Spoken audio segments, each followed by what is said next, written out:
What's up, guys? Welcome to SpawnCast episode... Evan, help me out here. 35. 35. Episode 35. Evan. We'll edit that out in post. Welcome to episode 35.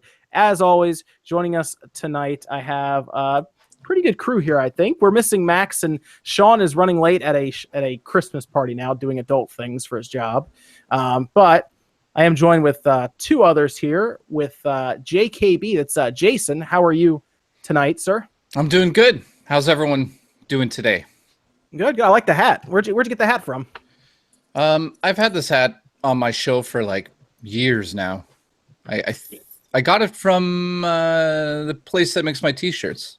Oh, okay. Yeah. I think it looks pretty good. I've seen those Zelda hats around, but I've never actually ever seen one in a store.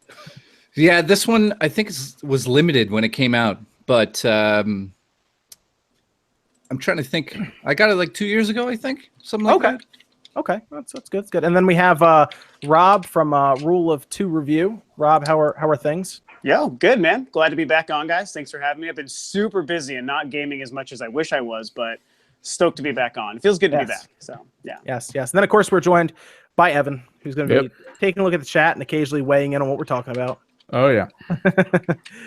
So we got a whole bunch of fun stuff going on tonight, including for the likes that we've been doing, guys, that you guys have been hammering the like button with. I thought we would actually add some giveaways to that, because that sounded really fun. So if you look down in the description right now, there is a Pixel Pal giveaway link, and we're going to be giving away, depending on how many likes we get to, there are 3 different Pixel Pals. There are 3 tiers we're going to do. The first one is, let me grab him here. The first one is Sub-Zero, and these were provided by PDP. PDP Gaming, of course, they do accessories, Pixel Pals, all that good stuff. So check them out, because they're very cool and they sponsor us heavily. So thanks to them for providing giveaways. I always tell companies, if you want to get a shout out on the show, all you have to do is give me stuff to give away. That's all I ask. So Sub-Zero is up first, and then we have 2 other ones. Now, the 2 other ones beyond this are actually exclusives, and according to the boxes, at least, there's only 1,000 of each of those made. So enter down in the description, hit the like button, and I think we'll get there based on what we've been doing. So if you're in the podcast, is it possible to win one of those? That's what I need to know. Because I'm all about that Sub-Zero, man. Do you like the Sub-Zero? I like to say, yeah, man. They sent me 2, so we can talk. Oh, okay. I feel like they should probably go to other people instead. I just had to try to squeeze that in there. Yeah. So we're going to start with Sub-Zero. I think you guys might like the other ones, though. The other 2 are really cool. And the last one is legitimately like the final boss character. So I think you guys will like that one. So we had a bunch of stuff happen today, but I almost want to talk to Max, because I know he's been playing this game as much as I have, which is kind of the game that came out this past week that really took over, and that's Xenoblade. Now, I know, Rob, you've been playing it. Evan, I know you're not playing it. I don't know, Jason, are you playing Xenoblade right now? Not yet, no. Okay, you haven't really dove into that yet, because it is a game and a half. there is a lot going on in this game. Were you planning on picking it up or trying it or playing it? It's on its way. It's on its way. That's the good news. The bad news is I have like 20 other games I have to still do before I get to that. Which, cool. You know, you do a lot of reviews, right, Jason? Yeah, I just do reviews essentially now on my channel. So I try to do all the AAA titles, and I'm putting together a very special sort of like indie look at all the Nintendo Switch games that are getting buried under the bigger ones. So that should be out in December on my channel as well. There's a lot of indie games populating on this eShop, isn't there? Tons. It's almost like the early stages of Steam right now, right? Yeah, it's actually quite ridiculous. I think this week 10 new games came out, indie games, just dumped all at once. And if you buy a Switch, it's difficult to know what's good, what's bad. They're already, they're $19.99, so you're looking through them. You just got to Switch. So I wanted to put together a video kind of showcasing some of the ones that might stand out for some of the people. Like, I'm playing one right now that's essentially kind of like Jet Moto meets Wave Race. Mm-hmm. And what's that one called? Do you remember? That one is... I've seen that title. I'm trying to remember what that is called. It looks pretty interesting. Yeah, actually, you know what? I mean, these things are indie titles, so it's not going to blow your way in terms of presentation, but it's called Riptide GP Renegade. That's from that was a cell phone game. Yeah, surprisingly, it's Yeah, so that was actually from mobile systems is actually what that's from. That's interesting. You know what? I think I saw it at one point, and it kind of went to on the back burner for me because of all the stuff happening. That's interesting. I'll have to check that out. See, that's why I want to do the video. People will miss out. You miss out on a lot of these things, and some of them really do. How much was it? Was it cheap or? I don't know the price of any of them right at the moment. Okay. I think most of these games are like $19.99. I'm not sure on the price of it. I like to showcase some of the indie games on the channel if I can, because I do think you're right. Some of them get buried. People aren't sure, so sometimes they just decide, I won't get it instead of trying it. So I like to do that. Like I played Mantis Racing, and I was actually surprised. That's actually a decent game. The racing game looks like I got that one waiting as well. Yeah, it's not bad. I do see some people getting kind of dizzy from it, like I said, but overall, and it has crossplay. I jumped in and I was playing against people on Steam. Oh, yeah. See that? I mean, this system was. I don't know what to say about it at this point. I mean, the AAA side of things is incredible, but the indie side of things is also incredible if you really dig into it. How many games are on the system? It's ridiculous. Yeah, did you somebody mentioned this? I saw this Jim Sterling did a video. Did you see Mubo on the Switch? Mubo. Oh, it's bad. What a disaster. Somebody mentioned it. Yeah, it's a free-to-play, it's a freemium game, but they actually charge for it on the Switch, probably because Nintendo probably charged the money to be there. And but then they hit you with massive microtransactions. Yeah. Oh jeez.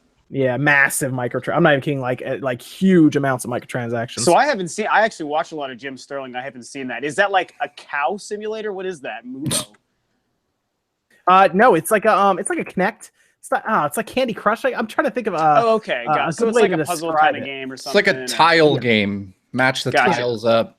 Gotcha. The typical sort of play to win or pay to win sort of thing on mobile. Microtransactions and whatnot. Well, someone should make a cow simulator. I'm just gonna say. Cow simulator. Didn't they have that? I think they had that a while. They had a goat simulator, which is probably where I got the idea from. I swear there was a cow game. Maybe you guys in the chat know what it was. It was, or maybe I had a dream and that happened in a cow game. I wouldn't be half surprised. There's so many weird indie games like that out there on Steam and whatnot. Sparksor Poons dropped $1 in the super chat. Thank you, Sparksor. Appreciate it. Yeah, so there's a lot of stuff going on the Nintendo eShop. It is out. Oh, Evan, did you get a chance to play Cat Quest yet? I beat it. Did you like it? I did not like the ending. I felt like the whole time through it felt like a game that could have been something incredible, but then it just kind of like puttered out and ended. And then basically it sort of relies on you wanting to go back through for more gear and augments, but like, I don't know. They want you to go back. Did you get because there was a cave that was like level 99. Did you get to that, or did you just stop at like 70-ish? I found that pirate treasure. I think the willpower, the one where you just claw people to death. Yeah. At that point, I was killing things at level 90 already. That's because you get that sword at the end, and then you just take it and you power it up, and you're ridiculous. Well, willpower is stronger than it. By a good bit. I saw that too. Yeah, I just got that as well, and I kind of put it down after that. Yeah, but then I backed out and checked out New Game and New Game Plus, and neither seemed interesting to me, so I just stopped. I mean, it's worth $12.99. Yeah, it's like $13. I think it's completely worth $13. Yeah, especially since it came over from mobile platforms. So I don't know if it had microtransactions there, but of course it didn't have any on the Switch or Steam. But I think it was a fun little game. That's kind of the interesting thing about a lot of the eShop stuff is we're really starting to see, I feel, more and more of like those mobile kind of games and experience. And like Gear Club was one of those. The game Implosion, I think it's called, is probably one of the few games I've downloaded that I love that was a mobile game, Cat Quest. So that's kind of interesting to see, Gear Club is interesting because it's kind of expensive. It's $50. And I didn't realize it was even full price. Yes, I played it. I did a video on it, and that was one of my big concerns. Is it's too expensive? But I mean, it is a mobile game moved over, and it looks okay. But it's certainly. I saw Sean's review. Yeah, it looks okay, and there's a lot to it. But it's $50 is pricey, man. That's pricey for that game. Yeah, right. So that's going to be interesting to see how well that actually sold, because we'll get sales charts Wednesday with sales charts in Japan. I don't expect it to really make the charts, to be honest, with Xenoblade out. Nah, not really. So, but yes, it's been an interesting time. Rob, how far are you in Xenoblade right now? Oh man, I've barely scratched the surface. My schedule hasn't been kind to me with Xenoblade. Like, I've been spending so much time on Skyrim So I'm going from like one huge open world, crazy large game that I have played a lot before. Xenoblade's bigger, man. I'm telling you. Is it really? By a lot. Like it is. That's pretty super big. exciting. I mean, I haven't really been diving too much into the reviews because I don't want a lot spoiled. But I've been working like crazy and working overtime. And I got home, late in the afternoon last night. My girlfriend and I went out for drinks, and I had to work again at 6:30. Look at you having an adult life. That's your problem. I know. Right there. Doing the adult stuff, which is so lame. But because of that, it's like I got home after going out for dinner last night, and I knew I had to wake up early to go to work. But I was like, I know I can get like an hour of Xenoblade in. And so I laid in bed, literally just falling asleep, running through the open little area. And so I did the thing, it's obviously not spoilers, where you wake up on Gramps and you get some of the little intro stuff and you do that one little silly battle where it's quick like battle, really like the mindless, just like swing and just beat the thing. And then I've been running around the town and I just got the main quest and was doing about another 10 minutes of that before I got on the podcast. Did you meet all the characters they put in front of you real quick? Like to run around in like the little kind of bazaar area with the shops like you said, you just took that main quest, right? Like did they introduce you to the crew that you're going on the quest with yet? No. Okay. I mean, I've literally played probably 15 to 20 minutes, maybe, just kind of running around. So dude, I wish I had more to say about it, but it's just too early for me still. It picks up really quickly when you go on that quest. Like things happen really, really fast. The pacing has been really good in the game so far for me. Yeah, I agree. What I am liking in the 0.001% of the game that I've played is it does seem like, I don't want to say user friendly in a way where it sounds like they dumbed down the RPG experience, but it does seem like the way the menu system and the couple of prompts earlier on are set up, they're really working hard not to overwhelm people. And I know I'm one of those people who, after that Nintendo Direct, I was like, this game looks amazing, but also, holy crap, there's so much going on. A lot of people were like intimidated. And I was a little bit, but I'm also like an old school Xenoblade guy from the first Wii game, so I felt good about it. Fine, I like what they're setting up so far. It's cool. It's a massive game. I'm 10 hours in right now, and they're still giving me tutorials. Wow. Like you'll get tutorials until I hear 60 hours, and you'll still get them. Yeah, it's crazy. And there is an RNG system in there for not even just like how you go out. Did you play X at all on the Wii U? I did, yeah. You did, okay. Yeah, I did, yeah. So you know about how like there were quests you'd have to go find certain like elements and plants and stuff, and it was all RNG. Yep. And that was the thing I really didn't like. It's still in this game, but there is another part where you summon blades and everything, characters essentially. People keep posting them on Twitter. They're the rare ones, like Cosmos is one from Xenosaga. Yeah, I saw that. That's pretty cool. It's an RNG system where you collect these like orbs essentially, and then you summon characters. And the first thing I thought of right away was like, man, if this was a game from like EA, I'd be able to buy as many of these orbs as I want right now. I saw your tweet, I think, about that. Is that what your tweet was about? Yeah, you're like, Nintendo missed the ball on the microtransaction thing. Like, I was sitting there and I was like, I have to go play the game for this? Come on. Yeah, what? I have to experience gameplay and story? That's I thought it was hilarious, though. I was like, oh, wait, I actually have to go, like, play this game. That is so funny. I don't know. So you said that... you said that there's like you're still getting like tutorial prompts and stuff like 10 hours in. Is it annoying at this point, or does it still feel like helpful and organic? It's helpful, but they keep giving me more and more stuff to try to figure out. Like you have your skill progression, you have like your weapon progression, you have your blades that you then level up, and then you have, I don't want to waste it or spoil anything, but there's another blade you get that's different from the others, and there's just a lot going on in this game. Like it's easily a 100-hour game. I'll say that if you want to get everything. So sure, yeah. Did you also play the Wii one? Did any of you guys, I guess, play the original? Okay, so the funny thing about the Wii one is I really wanted to, but this was at the time when GameStop was opening them and then selling them for more. Yeah, I couldn't find one for the life of me. Not for under $80. And I was like, I'm not going to spend $80 for this. Yeah, game. They were like $80 at GameStop. Yeah, when I feel lucky I got all those Operation Rainfall games. I did end up luckily snagging every one day one, and like the Last Story Special Edition, I got that. But yeah, within like 6 months, I think that the Xenoblade got really expensive, and they were selling them like used for 80. Isn't that what they were doing? It got to the point where we even heard that some of the stores local to us would have new copies and then open them, then sell them used for the increase in income. Dang. Yeah. Unfortunately, but from what people have told me in the comments on some of my videos, they did, I guess, re-release it on the Wii U. I missed that completely. But they did re-release it as like a $20 download or something. Probably to help combat that. Yeah, so I think I'd rather have that physically if I could. And then of course the Wii was pirated so heavily that you probably could have just downloaded it and played. I think it was that. Pandora's Tower and then the Last Story. Yeah, you got it. Yeah. Those were all ones that people pirated. They also released it on the 3DS, on the new 3DS too. So there was some people I know played it that way. So someone asked how would a used copy raise its value? If it's new, GameStop can't raise the price because MSRP. But if it's used, they could do whatever they want to the price. So it was a GameStop exclusive. What people found out was that as new ones came in, they would actually cut them open and make them used because that was the only place you could go to get it. So they were smart business wise, but not very smart ethically.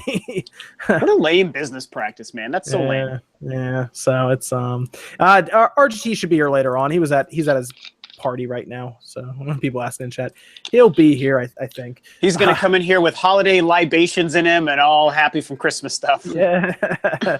Oh man. So we had some interesting stuff. What else? Actually, let me ask you guys before we start. What else have you guys played this week at all? Go through. Evan already said he played Cat Quest, I guess. And I saw you playing. Wait, I saw Evan playing Stardew Valley. I started ripping into that. Yeah, I felt like pretend like he's not playing it now. I felt like I just really wanted to play a really grindy game for a couple hours today. But then I've also figured out the driver issue with inputs for Street Fighter V for me, so I actually was able to start playing that without it crashing after 2 rounds of fighting. Oh wow, nice. Are you going to get the upgraded Street Fighter? I guess that's free for you, right? Yeah, it should be free. Not free. The update, it's at least, yeah. Yeah. What about you, Jason? We've been playing, man. I just started playing Doom VFR, which is ridiculous. Is it good? That's going to be debatable. I mean, I could say, I mean, the Metacritic score is not doing so well right now, but if I talk to another, say, reviewer, he might say it's awesome. But the problem really lies in the controls. I mean, VR, you're never going to... Is it more subjective, I guess, depending on how you feel about VR?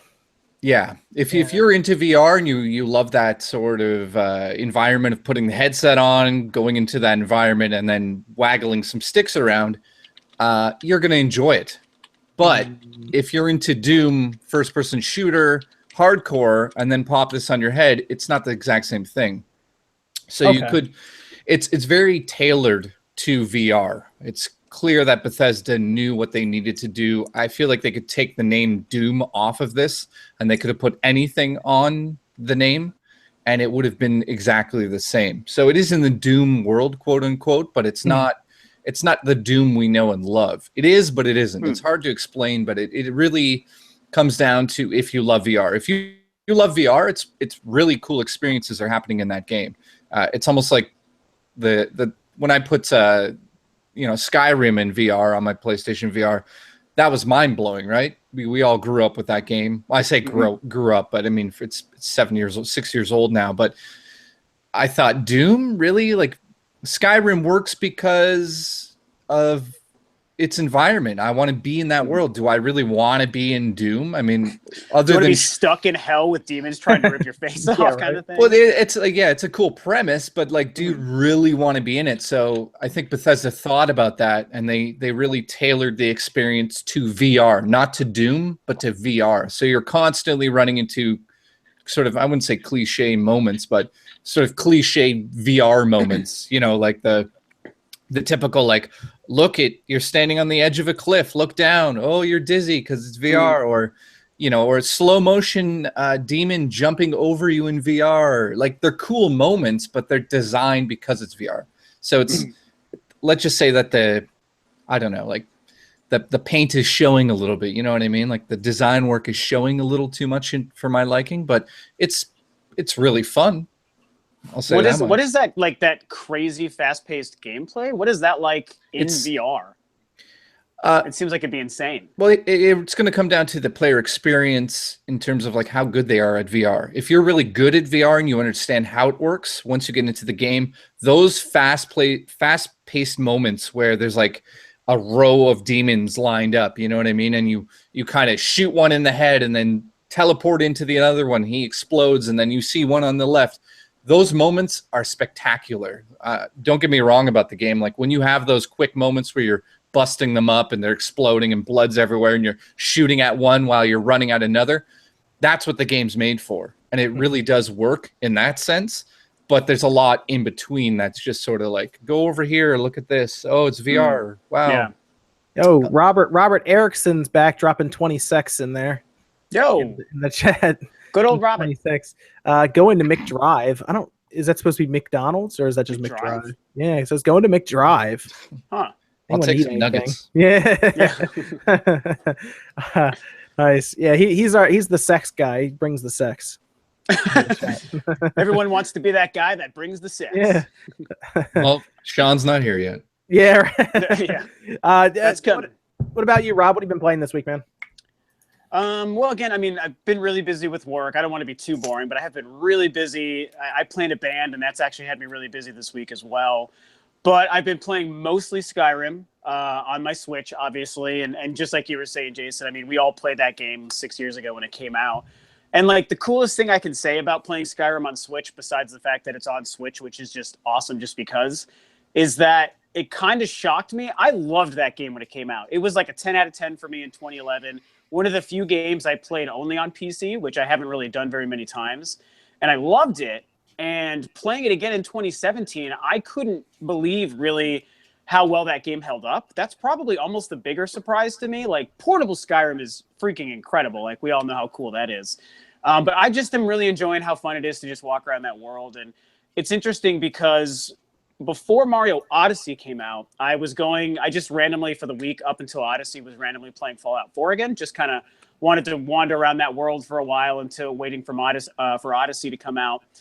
And having just been playing Fallout 4 again and then going right into Skyrim, it's like there's this, 4 or 5 year gap between those games. But I was like, wow, Skyrim actually like holds up really well, even compared to their most recent game, which is Fallout 4. I was like, we know that they use the same kind of engine and some of the gameplay and structure kind of quirks, but I was like, just Skyrim doesn't feel as dated as I thought it would. So I'm super appreciating how awesome Skyrim is, and it is surprisingly good on the Switch, doesn't it? It does. Yeah. Did you play the? I'm curious if you played the special edition on the PS4 and Xbox One. Do you know how it compares to that? I have it on the I have it on the PC. The special edition. Yeah, because if you have Skyrim on the PC originally, they upgraded it to the special edition for free. Oh, see, I haven't even opened up my Skyrim on my PC in like 100 years. Yeah, if you go check it in Steam, it should have maybe even upgraded itself, to be honest. Oh, okay. But like, does it compare visually, you think, to the special edition? Or? Well, on the PC, I mean, you can blow it up an and unfair do all the comparison. cool stuff. But Digital Foundry did their analysis to the PS4, and I think there were lower resolution assets and everything on the Switch, and the draw distance was like it's closer, it's less.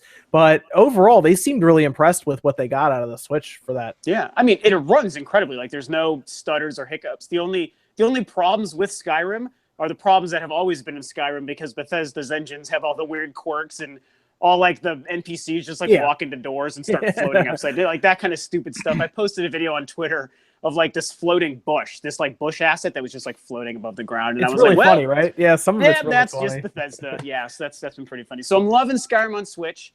I definitely have been playing a little bit of Battlefront 2, which I know was like the big crazy like, everyone hates it. Did you buy it and everything? Stuff. I did, yeah. So you guys can crucify me if you want. He's on that side now. You're fired. Well, the whole thing with that too, and I know it's such a crazy dude, you're a big Star Wars fan, man. It's gotta be hard for you.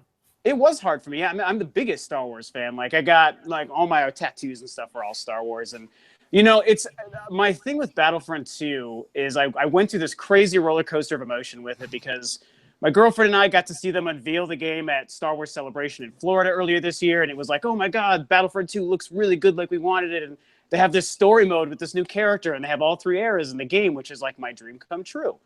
And it looked great up until like 2 weeks ago. Like, there were no issues, free DLC. Like, oh my God, it's really awesome. And I wanted all 3 eras in a Battlefront game again so badly. And then all the loot box garbage and everything started coming out, and that whole freaking controversy. And I was like, this is bullshit. Like, this sucks, because I wanted this game to be good. And I'm a Star Wars fan who wants to support Lucasfilm doing smart things with the Star Wars license, because that's like the most important license to me. And so this came out, and I didn't even know what to do with it. I was like, this sucks.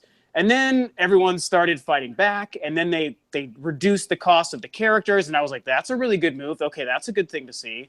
And then, of course, the big thing happened, and they removed all microtransactions temporarily because that's how EA does things. And I was like, okay, well, I think I'm still just going to commit to this. I'm a collector. I'm a Star Wars fan. I want Lucasfilm to know I want them to do things with the license, like support the prequel films like I want them to. I hate what EA was doing with the game, and there's definitely problems with the game because of their whole stupid model built around everything they were doing. And I know we've all talked about this 1,000 times, so I don't have to go too long on it. But it was like really emotional for me. I was this nerd in like a rock and a hard place kind of situation with Battlefront, because it's like I need to support Star Wars, but I don't want to support EA's and their microtransactions model. So I was like, well, they pulled this stuff out of it, and I can buy the game and play the game and see if it's good and experience the story, but also obviously never give them any money for anything else that they would ever even want to charge whenever they bring that stuff back. And so I don't know. So I've been playing it, and it's good. Like, I'm not gonna, if we remove the controversy, like the gameplay is pretty fun. I appreciate playing all the characters and all the eras that I really enjoy. The story, I'm most of the way through, and I read the prequel novel that came out in July that supports the Iden Versio thing, and so that was a really good book that sets up what the character and her teammates are going through in the game, and it's good. You know, I've seen Luke, I've seen Han, I've seen Lando and Chewie, and I appreciate what it's adding to the canon of like filling in the gap between 6 and 7, because I'm really curious to see what Lucasfilm does with that. So, I have to ask you. There are holes in the game, so it's a problem. So, well, I was going to say, I mean, I don't want to. I'm not going to spoil anything, just so you guys know. But I'll ask you directly, because I just dropped my review for Battlefront 2. I took my time with it. I did like a 20-minute review on my channel, and I'm just as big of a Star Wars fan as you. I mean, we have the same set almost. If you look at my show, I've got that same poster and everything. Oh, the Empire poster? Yeah. So yeah, that's actually, I don't want to cut you off, but my Empire poster is actually signed by everybody. You can't see it here, but it's like my prized possession. It's so good.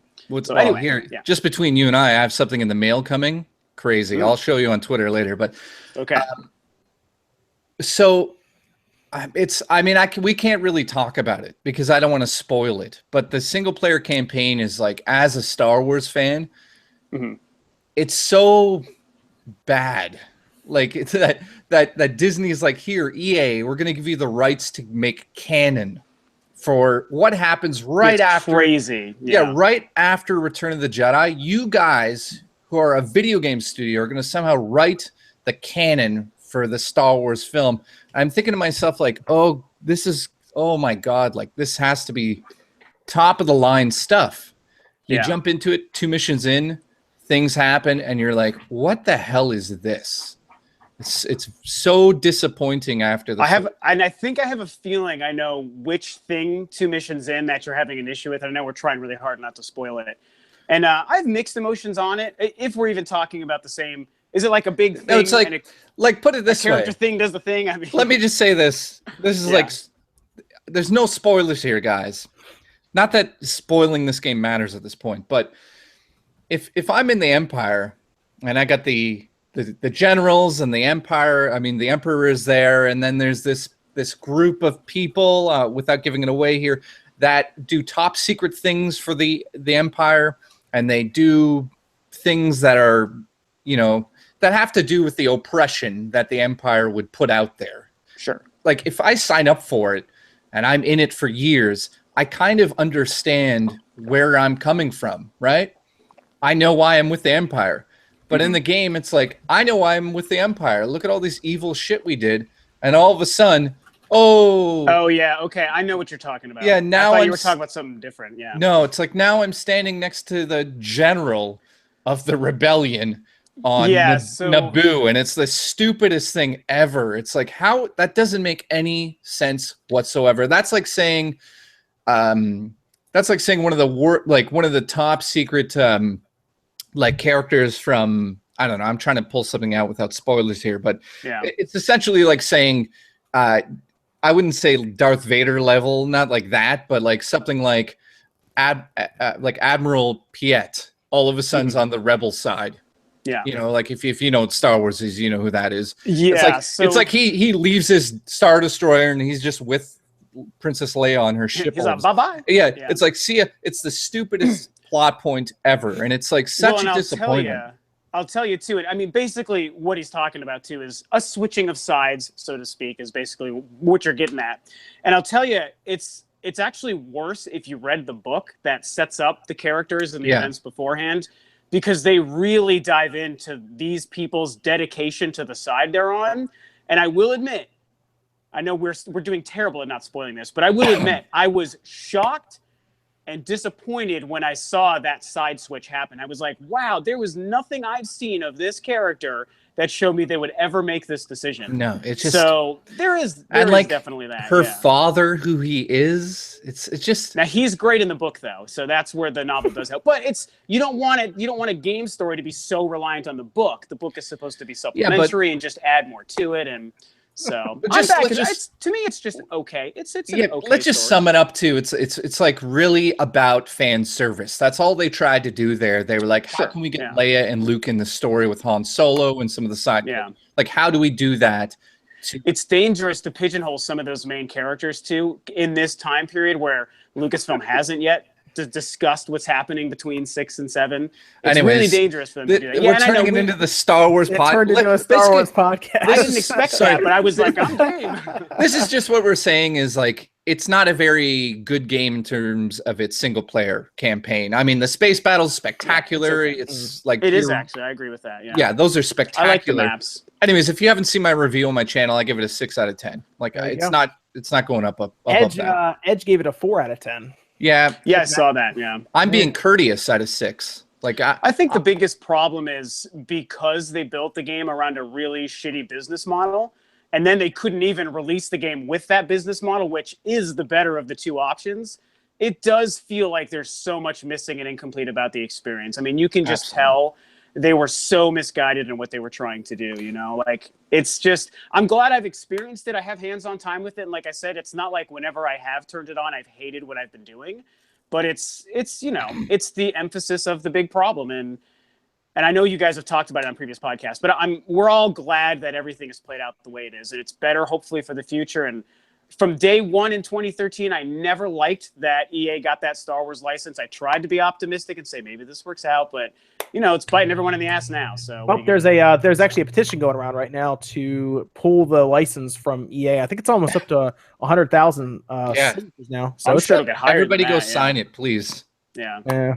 So I played a few games. I played Resident Evil, the Revelations collection on the Switch. It's not bad. I did some videos on it. Visually, it's surprising, the second one, because it looks very similar to the Xbox version.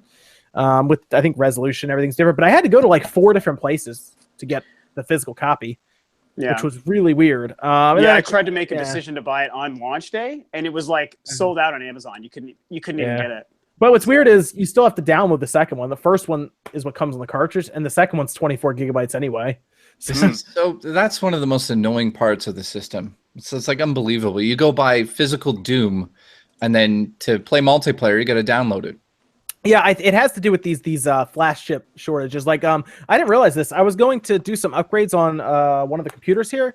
Have you guys looked at RAM at all for computers recently? Because something's going on about it, right? About flash chips, they'd be even in that same vein, that same similarity.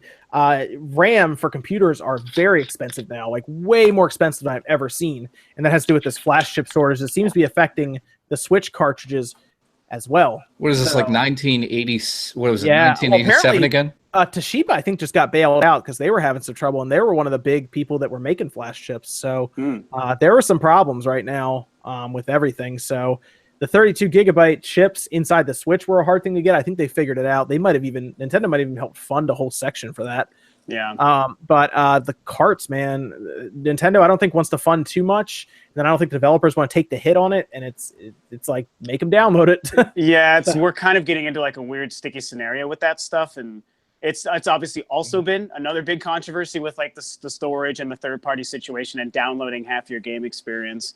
And I'm someone who's like, I'm not super like bummed about it. I don't mind the fact that I had to buy like another SD card to support all my games when I got my Switch. But at the same time, I understand the frustration and who's passing the costs down to who. Like, do the consumers have to make up that cost and pay the extra $10 for games on the Switch or not?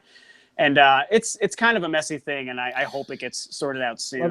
Levin dropped 5 in the chat. Levin Jones said, "Get ready for new Final Fantasy Dissidia." We're actually talking about that later on, about the Final Fantasy predictions for next year, because there's some interesting stuff. But talking about the Switch situation, it's well, there's one, say, JKB? Well, there's one thing I want to add to that, and I think that we're all much older now, right? We all grew up with Nintendo and all that stuff, but there's one aspect that I don't see a lot of people talking about, but put yourself in the shoes of, like, say, a 13-year-old boy, 14-year-old girl, whatever. You get the Switch for Christmas, or maybe you've saved up your allowance, $399 Canadian. I'm Canadian, of course, so over here it comes to like $400 and some dollars. When I go out to get a game now, like, those games are going to take me months to save up for. So if I'm like a 14-year-old kid and I get whatever game it may be, and all of a sudden you're hit with, like, you got to download this 8 GB thing to play multiplayer with your friends. It's like, as a kid, that's kind of that's like one of the worst things that I never had to deal with as a kid, right? I would just buy a Super Nintendo game, plug it in, I'd be playing with my games on the couch. But it's hard for me to assume that these kids are all okay with it. And it's kind of interesting, too, to think that these kids are buying these things now, and they're dealing with a whole different reality than we had to do as a kid. You know, to be fair, though, I had to buy that $60, $50 expansion pack just to play Donkey Kong. That's true. Yeah, but but they made it available with the game when you bought it, right? Yeah, so you would also buy it separately. I didn't really want DK. I more so wanted to be able to play Majora's Mask. Majora's Mask. Yeah. I'm just more worried about if another AAA game, like, let's just say the rumored Grand Theft Auto 5 comes out, we all know that it's going to have a massive download. That's I think it'd probably be 40 gigabytes minimum.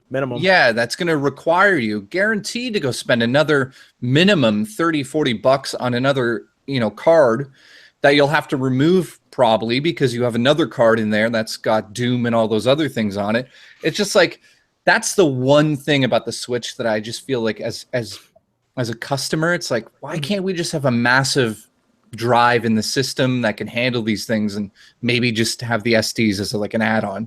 That was just, I think we'll see some sort of solid state drive in the next version of the Switch. I would have even liked to have seen, I've seen this thrown around, 2 SD card slots. Yeah, see, that's smart. Yeah, that's a good idea. Yeah. That would have been cool, because I mean, the 128s were like $30 a day or two before Black Friday. Imagine getting 2 of those, and then all of a sudden, you have 256 gigabytes for $60, just plugged right in. Yeah, the other thing, like a USB drive, plug it into the dock, use it when you're at home, and then if you know you're going out, hit some sort of button that's like transfer to system for on the go, boom, and then you're out the door. At least give us the option, because there's a lot of people I've heard that don't even remove the Switch from the dock. So they would. It's true, yeah. They would tuck I have a friend who's the same way. Never touch it, and even, like I said, even plug a hard drive in, like the Xbox One and the PS4 can now. I mean, but then again, look how long it took the PS4 to be able to do that. It was like in its 4th year before it do it. So. Yeah, and it's tricky too, because it's like, we all can't pretend like there hasn't been storage issues with some of the PS4 and Xbox One models that exist. And I've talked about so many times, like, I really love my Xbox One, but damn, does it suck at storing games. And I'm constantly having to delete something to reinstall something else whenever I want to change the game that I'm going to want to play for the next couple weeks. Well, put it this way. The Switch problem is definitely tricky. And I wouldn't even be surprised if in the next year or two, kind of like what you guys are saying, they find some way to improve the memory, and they could just release like the 128 gig version of a Switch in like a year or two, and they drop the cost of the 32 gig models, and they make the 128 gig the standard $299 price the current one is in a year or two. It depends on how long the Switch lasts, and I think that we all go back and forth on how long Nintendo plans on keeping it around, but you got to think at least 4 years. So at some point, man, that 32 with the bigger third-party games they're going to want to keep having to come on this console. You made a good point about Grand Theft Auto 5, which, I mean, we all absolutely believe is probably coming. So they have to fix it Nintendo can always make their games great. I mean, you got 5 gigs for Mario Odyssey, boom. Nintendo has no problem making their stuff perfect and compressing it perfectly in the Switch. But it's those third-party games, and people are like crying foul for it for good reason. So, well, it's also an issue. Do something, It's also an issue of the tools Nintendo has given third party to be able to actually compress these assets. I know that, from talking to devs, it's not 100% there yet, and as we go, they'll understand it a lot more. But what's kind of funny is like, I got my Xbox One X. It's got 10 games on it, and it's full. Yeah, Like so it's like, well, you get those that's what, 4K 100 gig 4K like download. Yeah, passes so or it's whatever. like wherever we go in gaming right now, you're gonna have to deal with this issue because games are either getting too big or there's not enough storage. So it's like, I think they're just too big, man. Well, Final Fantasy 15 is going to be 178 gigabytes, I think, or 180 gigabytes on the PC. for the PC. Yeah. Isn't that crazy? It's insane. Yeah, but the X has a 1 terabyte, but like you said, that 1 terabyte feels more like a 250 gigabyte hard drive for games. It was actually, the day I got it for review, it was basically 80% full, just from 6 different HD upgrades. Yeah, I let like 3 or 4 games download overnight and update fully, and then I came back the next day and was like, half your hard drive's full because you downloaded 438 gigabytes last night. Yeah. I was like, whoa. That's the other thing. It's like, what happens when you do upgrade and then you download like a terabyte of data and your internet bill shows up? Whoops. Yep. Yeah, Comcast is not like me right now. No, I have no idea what'll happen to some people with that.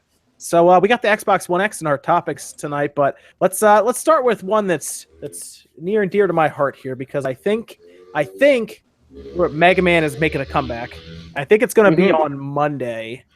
Now, have you guys seen all the news going around about Capcom doing its 30th anniversary stream for Megaman? Yeah.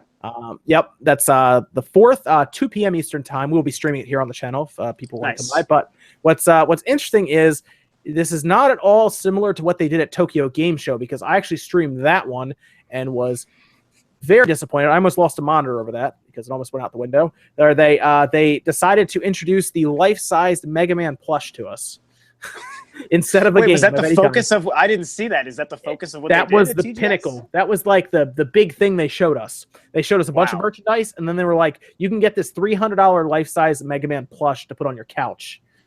Oh my, and that was the big thing. John, be honest. 10 minutes later, were you sitting there thinking, I might get it? I was like, refresh. F5. Now, this is garbage. I need at least 5 of them. I might have been able to, if I still lived like with my parents and everything, I might have been able to get my my money's worth for it by just leaving it on the couch in the dark. And when people come home, they turn on the light and freak out. Yeah. That would have been the only thing I would have gotten any use out of it for. But where I am now, no one would have thought it was. My wife would have thought it was weird. That's about it. But here's the thing. Leading up to that, they did tell us don't expect any games at all for the Tokyo Game Show one. But leading up to this one, they've done the complete opposite. Nintendo, Sony, and Microsoft have all retweeted or retweeted it. Yeah. Yes. And they have said nothing about don't expect any new games. It's not only that, but it's in the middle of the day for like the United States. Whereas the Tokyo Game Show one was in the middle of the night. I think I streamed it at like 11 p.m. or midnight my time. And, usually when you have these announcements, I know people are like, well, United States isn't like the center of the world. But that's generally when they try to do these big announcements, is when the United States is awake, generally. For IGN, and all these other places to cover it. So that's interesting because it looks like, I don't know where you guys are on this one, but it looks like we might finally get another game for Mega Man. We can hope. I feel like it's dangerous to put our faith in that happening, but you're right that there are some signs that make us feel like something good could happen, and the fact that Nintendo retweeted it, people got excited for it. It could be something where they finally just announced the Mega Man Anniversary see the invitations Collection. They sent out? No, I didn't. Yes, they sent out full invitations to everyone. So they sent it out to like IGN, The Verge, I think, Kotaku. Probably like the typical places. And yes, they sent it out to like everybody from what I could see, and it was like an actual letter. Like it was almost like a birthday invitation to Mega Man's 30th. Just for you. anniversary. I mean, there's no way that they're going to just announce Mega Man toys and they want like The Verge and Forbes and IGN there. Like they're not. They're not bringing it to IGN. Yeah, sending it to IGN where they know IGN most covers video games. Hey, game coverage guys, come look at our plushie toys. Like now, they're going to do something, I think. So apparently, Ash, I guess from Game Explain, got one. I assume mine was lost in the mail. That's what I'm going to assume. But Robert Erickson dropped 50 secs on us here. Sweet. Bring on the internal storage on the Switch is always going to be too small. It's a good choice to let the consumer decide the size of the memory expansion. That's an interesting. Okay, so that's kind of a double-edged sword because so that's the question I've asked people. Would you rather the internal storage be 128 gigabytes and the system be $50 to $60 more, or would you rather have it be $50 to $60 less and use that money for something like a 200 gigabyte card for yourself, like an SD card? I mean, I would take the second option personally. That's just more interesting. Yeah, that's just more interesting to me. I think there's some people that would take the 128 gig because then every game can fit on the system. Because I would do that. Yeah, because we're to the point now where some games just don't fit on the system. Like even like you can't fit on it. Yeah, and I think NBA was a big one too. Like you couldn't even, if that was the only game you had, you still couldn't put it on your system. So there is that problem. I guess I like the uniformity of being able to kind of change and configure it how I want, as opposed to just spending the more money on the console. But sure.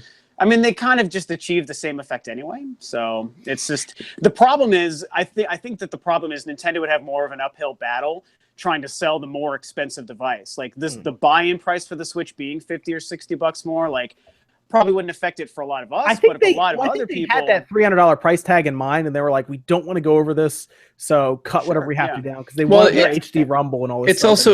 It's also just a business decision. It's just like it's everything else out there. You know, you can get a car that has, you know, something that this other version of the car doesn't have. It's just customer choice, but also its price point. They can't come in here with a system that's going to be $400 American right off the bat and have people just be like, oh, the Wii U was so great, I'm going to go drop another $500 on a game and a system. It just doesn't make sense. The one thing I wanted to bring up, though, is, you know, people will probably hate me for this, but I couldn't care less about Mega Man at this point in time because of the way Capcom has handled their franchise. And the other part of that is, even if they announce a new game, how many times do I have to play the same Mega Man formula over before, you know what I mean? It's like, I've played Mega Man 1, 2, 3, 10, and then they released 8, 9, and whatever, and Mega Man 10 classic version. And it's at that point in time, it's just like, what happened to the idea? Well, let me ask you this. It was kind of the same way to me with Sonic, but then Sonic Mania comes out and kind of sets the internet on fire. I mean, it's like a created Sonic game. Yeah, well, but it's all based on nostalgia. I mean, once that's gone, you don't have anything. It's just not. It's not a very. What I'm saying is not a very original idea to just take something and redo it just because some guy loves Sonic and basically made it again. Well, is awesome. What if they did something like Mega Man Legends 3, for example? The thing about Mega Man is, like, the thing about going back and rehashing these series, unless it's something that's dramatic. Right. Then we still have all the old games. And to get all this hype going about another Mega Man that could just be another Mega Man that we've essentially played before, I feel like it's like, well, we're going to go kiss Capcom's ass because they're just going to make another Mega Man and we're all happy now. It's like at some point in time, you got to let that go. Like when you get older, you know? You could also make the argument for Call of Duty doing that same thing over and over again. Well, right? But Call of Duty has turned into just basically the devs saying, okay, can we even try to put in a story that anyone's going to care about here? Yes, we can. Okay, well, this is what we're going to try to do. That's it. It's still a shooting gallery. Like World War II, which I'm reviewing at the moment too, it's the same game I played every other time I played Call of Duty. And on top of it, it's just Medal of Honor Frontlines, which was a PS2 launch title, which was spectacular. And I like that game. That game was really good. Yeah, it was 10 years those old ago. Medal of Honor games were very good, yeah. So what I'm saying here is, like, I understand people's nostalgia, right? And I understand that, like, I'm a huge Star Wars fan, not to get back on Star Wars, but Episode 7 is sort of a retelling of what we loved, and now we need something new, right? It's like Sonic Mania 2 is going to come. We all know that game is going to come, but it's just based on what we already love and know. So the question to everybody out there is, like, what do they do with Mega Man that's really going to excite us? Because if I see another Mega Man, like 11 retro game that's about to come out, you know, 6 bosses, 9 bosses, and that's it.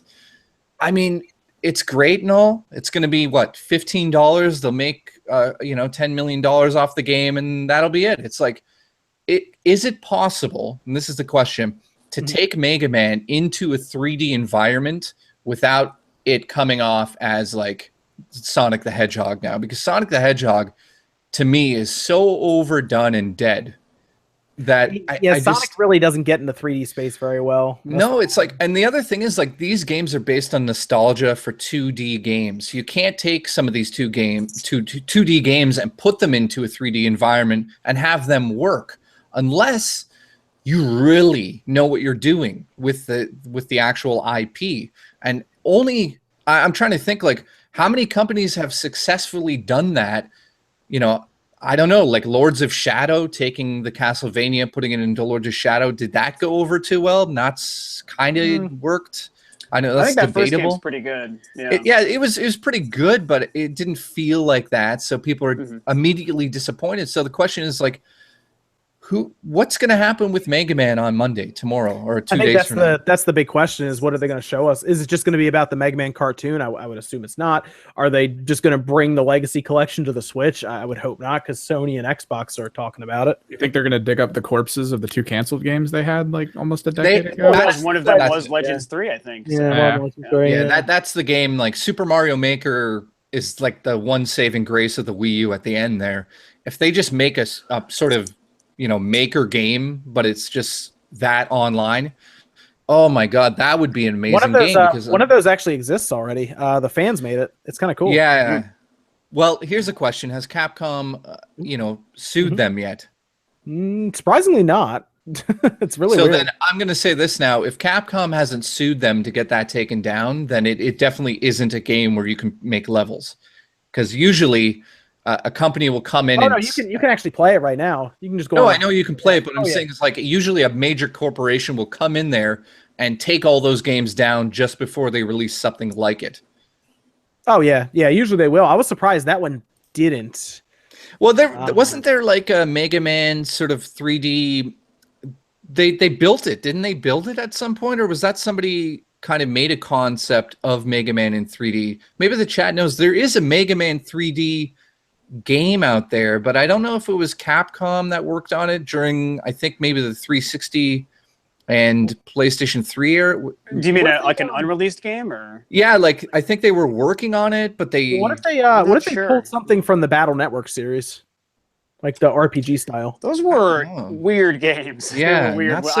I tried them. I couldn't get. They weren't bad. They did that for a while too. That was almost like their Pokemon attempts. Yeah, they even had one on the GameCube. I remember too. That was the one I was like really excited for. I was like, okay, the Game Boy ones weren't for me, but the GameCube ones are going to be great. And I was still just like, it's a little bit. Yeah, it was too Retro weird for me. Studios. Zima Duvant says Mega Man X was really bad when it went 3D. Yeah, X8 and X7 and X8 were not very good.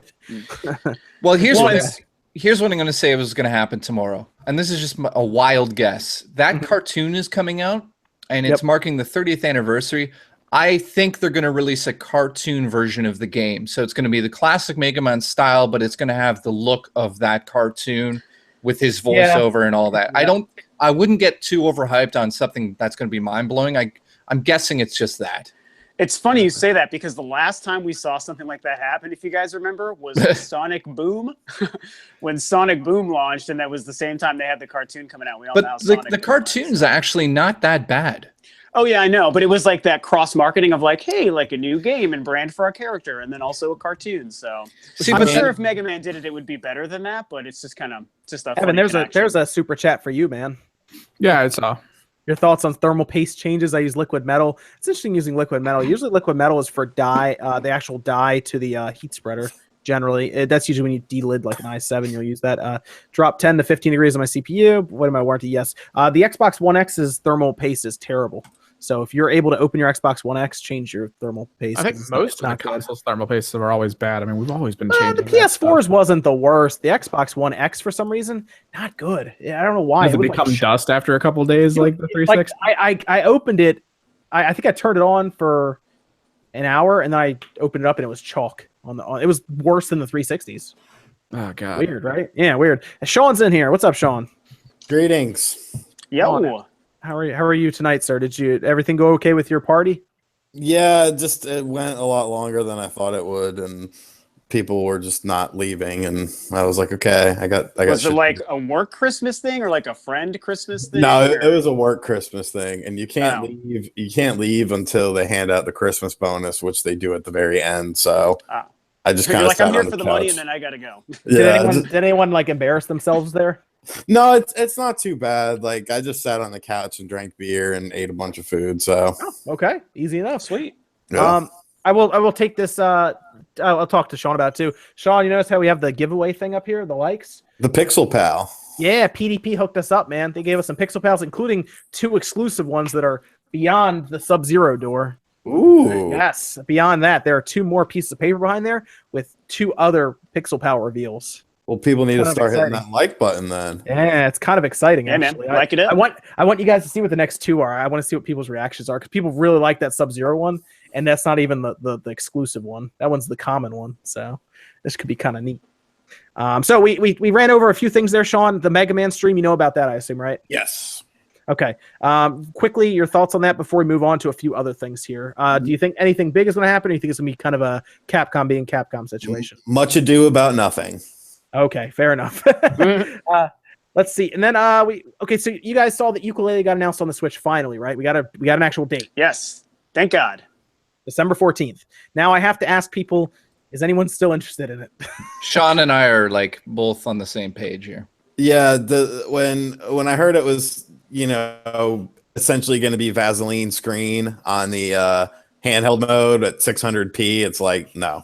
Like no, I'm sorry. Like a big game, a big game that has blurriness. Okay, I can like something like Doom that was blurrier on the handheld than in dock mode. Okay, I can somewhat understand that, but Yooka-Laylee, no. Sorry, pass. Unless they give me a review code, I could care less about it.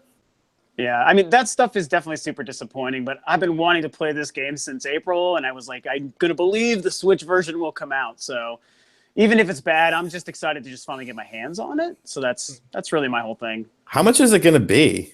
That's the question. I don't think they've $40, announced it. right? Did they say it's $40? I would hope it's 40. That's what it was on the other systems when they came out. I hope it's not 50 because you can if get it's the more, PS4 man. version. Well, it's digital for only, right? So that's the good thing. Yeah. That means hopefully it won't be $10 more. Well, how many people here have played the game? I have. And how many people here that have played the game actually think it's a good game?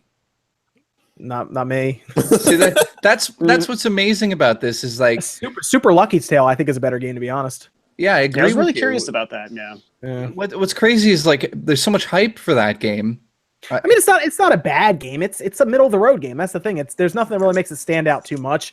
See, Max would be perfect because he actually reviewed it heavily, played all the way through it, and had some actual opinions on it. He didn't like it that much though. Oh, I reviewed it too. I didn't like it at all. I thought it was okay, there just you go. I thought it was just like, hey, look at us, we're back. We're gonna make you a game, and that it wasn't. See, and that's what's crazy to me. I was talking about this on a stream I did the other day too, because I never played the game, and it was like everyone was so down on it when it came out, which like broke my heart. I was like, oh my God, it's getting 5s and 6s. Like that's crazy. I thought this game was going to be amazing.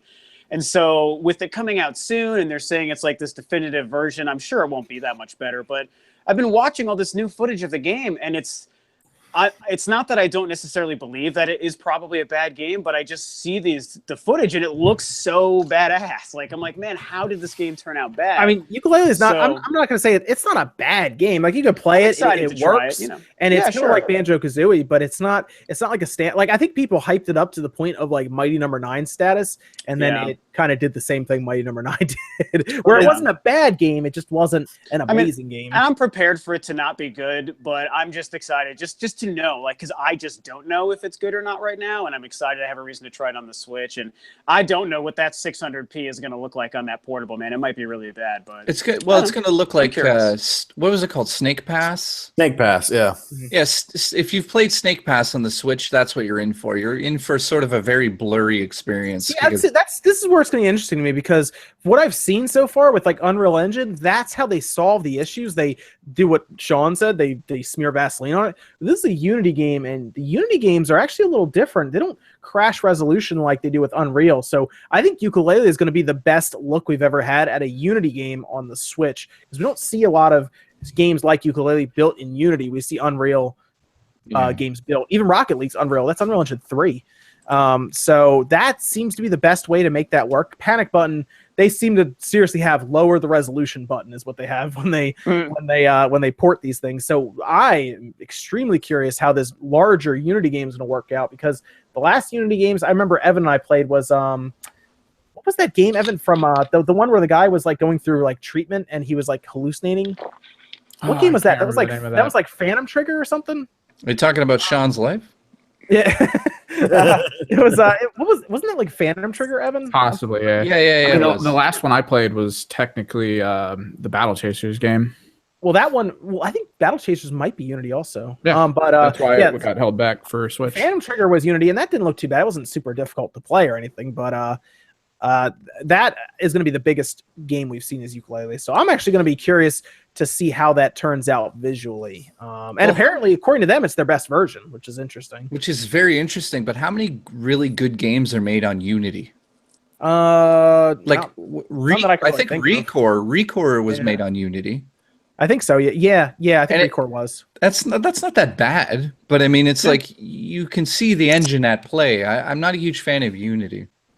Yeah, a lot of people are not. Yeah, we've seen that firsthand. You know, like I've fooled around with it myself since it's like very plug and play for the developers, and I don't think a lot of people are going in and changing any of the code. They're just using what's there, and that's the unfortunate part. Well, the trick was at the time for a lot of developers, Unity was the only one that used the plan where you could make your game on it and then pay them for the release, whereas Unreal at the time was like, no, you have to pay us up front. Now Unreal is using their business model, so I feel like a lot more companies are going to go, let's just go with Unreal. I mean, it works for everything. Yeah. So, Unity. All right. So Yooka-Laylee, yeah or nay? What do you guys think? Anyone getting it? Other than, I guess, Rob, you're getting it. Yeah. Well, I'm getting extra review code for that one. Luckily, I think I'm going to get a review code sent over too from Playtonic. But the problem is now I'm going to be playing A Hat in Time on my PS4, and I already know the game's good because I have a review code for that currently. And then I'm going to go straight into Yooka-Laylee. So I'm a little disappointed there because I think Hat in Time is better also. Yeah, you'll be downgrading. It sounds like. Yes, I'll be going from Mario Odyssey to Hat in Time to Yooka-Laylee. Ouch. What if it turns out to be like amazing somehow? Maybe they fixed the camera. Impossible.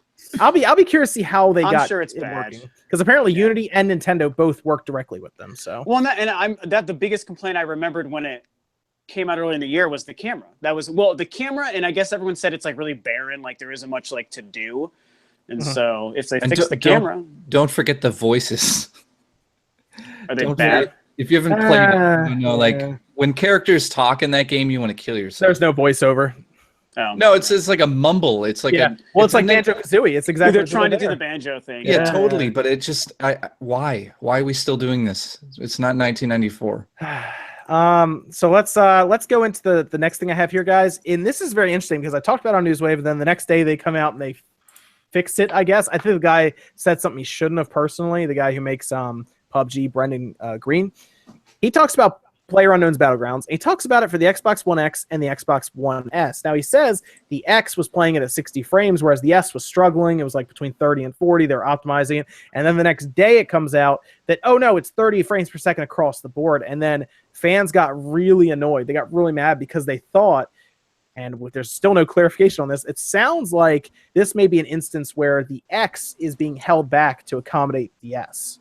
The weaker system. So I wanted to see what your guys' take was on this, because this is I thought this was a pretty funny. I'm pretty close with Microsoft and the internal sort of situation with the X, and there's no way, and I'll say this, there's no way in hell that Microsoft would hold back a 60 frame per second game on the X. It would be the complete opposite of what their whole model is right now. So I think he just misspoke, and I think that somebody high above him said, you need to get rid of that, and we'll clarify it later. It's just a simple, people don't realize there's thousands of people that work at these companies, and just because he says one thing, he might be misspeaking on it, right? So, well, he's the one who creates the game, though. He is like the person who makes the game. No, totally. But he might be the guy that creates the game, but there's still 100 people that work with him to make that game. So it could be anything. No, he made the game himself. Like, it was just him. That's why this is so interesting to a lot of people. Well, he's totally made the game himself. Totally, he's made the game himself. But I mean, he's had people help him port it. That's what I'm saying. Like, at this point in time, I'm pretty sure he's just counting his money in a Lamborghini in a pool. But my point here is that, there's no way Microsoft would hold back 60 frames on the system. Zero chance. Even in like a competitive shooter. No, there's no way in hell they would. Who are they competing against? It's PC and them. That's it. It's exclusive. You don't think people would complain about having the cheaper system and having an unfair advantage, or having the larger system have an unfair advantage? They'd say, well, go buy an X then. Oh, that's interesting. Because they're really pushing the X to be a system that is also 1080p. Just because it's 4K doesn't mean that you can't buy it on 1080p. So that's a huge selling point for them. So that's something that they would keep in there. That's like saying they would take Gears and make it only 30 frames on the X when they could do 60. It just doesn't make sense, especially when they paid a lot of money to have it in exclusive. What player isn't that a timed exclusive? Yeah, but that's a payment. They don't just knock on his door and like, will you kindly give us the game for a oh yeah, while? no, there's money involved. Yeah, I mean, in the same breath, it's not like that game is really like a technical marvel or anything. Like, the game looks like a fucking PS3 game. But the problem is, dude, people with like 1070s have a hard time getting 60 frames. It's kind of a broken game in terms of optimization. Well, one dude made it, so. Like to be honest with you, it's kind of a shitty game to begin with. Like I'll watch. It's nominated for Game of the Year, though. Yeah, a beta How is that nominated possible? for Game. Yeah, seriously. A beta nominated for Game. Like it's not bad in theory. Like I like Fortnite. I will watch people play. Like I watched my buddy play a little last night, and I was like, oh, that's kind of cool. But like I don't like. What's the point of it? Like, how is that? I don't see how it's like. I think there's one map for the game too, isn't there? I think it's just one big map. Yeah. Like I don't see how like that's fun. Like that's interesting. But as far as being on the X and the S, like I don't know if you can't get that game running at 60 frames, as shitty as it, comparatively speaking, as shitty as it looks compared to other games, like there seems like there's something wrong. Like there's something wrong with the game itself, with the code itself. Mm-hmm. Well, they've kind of people make fun of it for that because they're updating it, but it feels kind of like a broken game. Like Evan, you were telling me, Evan, you have to like turn down settings and stuff for it to even like work half the time for you. Yeah. Even the computer we built for my one buddy, right? Like that thing was a lot of that stuff down. That was like a $2,200 computer. That was nice. It was a sweet computer. His video card has like a closed tube water cooler connected to it. So he has to turn it down with his 1080. Yeah, you can't go to ultra settings, and even past that, you still have to use reshade, which is making me laugh a little bit about the console release version. But to make it look better on PC, you have to actually use an outside program to mess with the engine settings. Yeah, people are talking about in the chat. The hilarity is one of the big announcements at the Game Awards is that game's second map.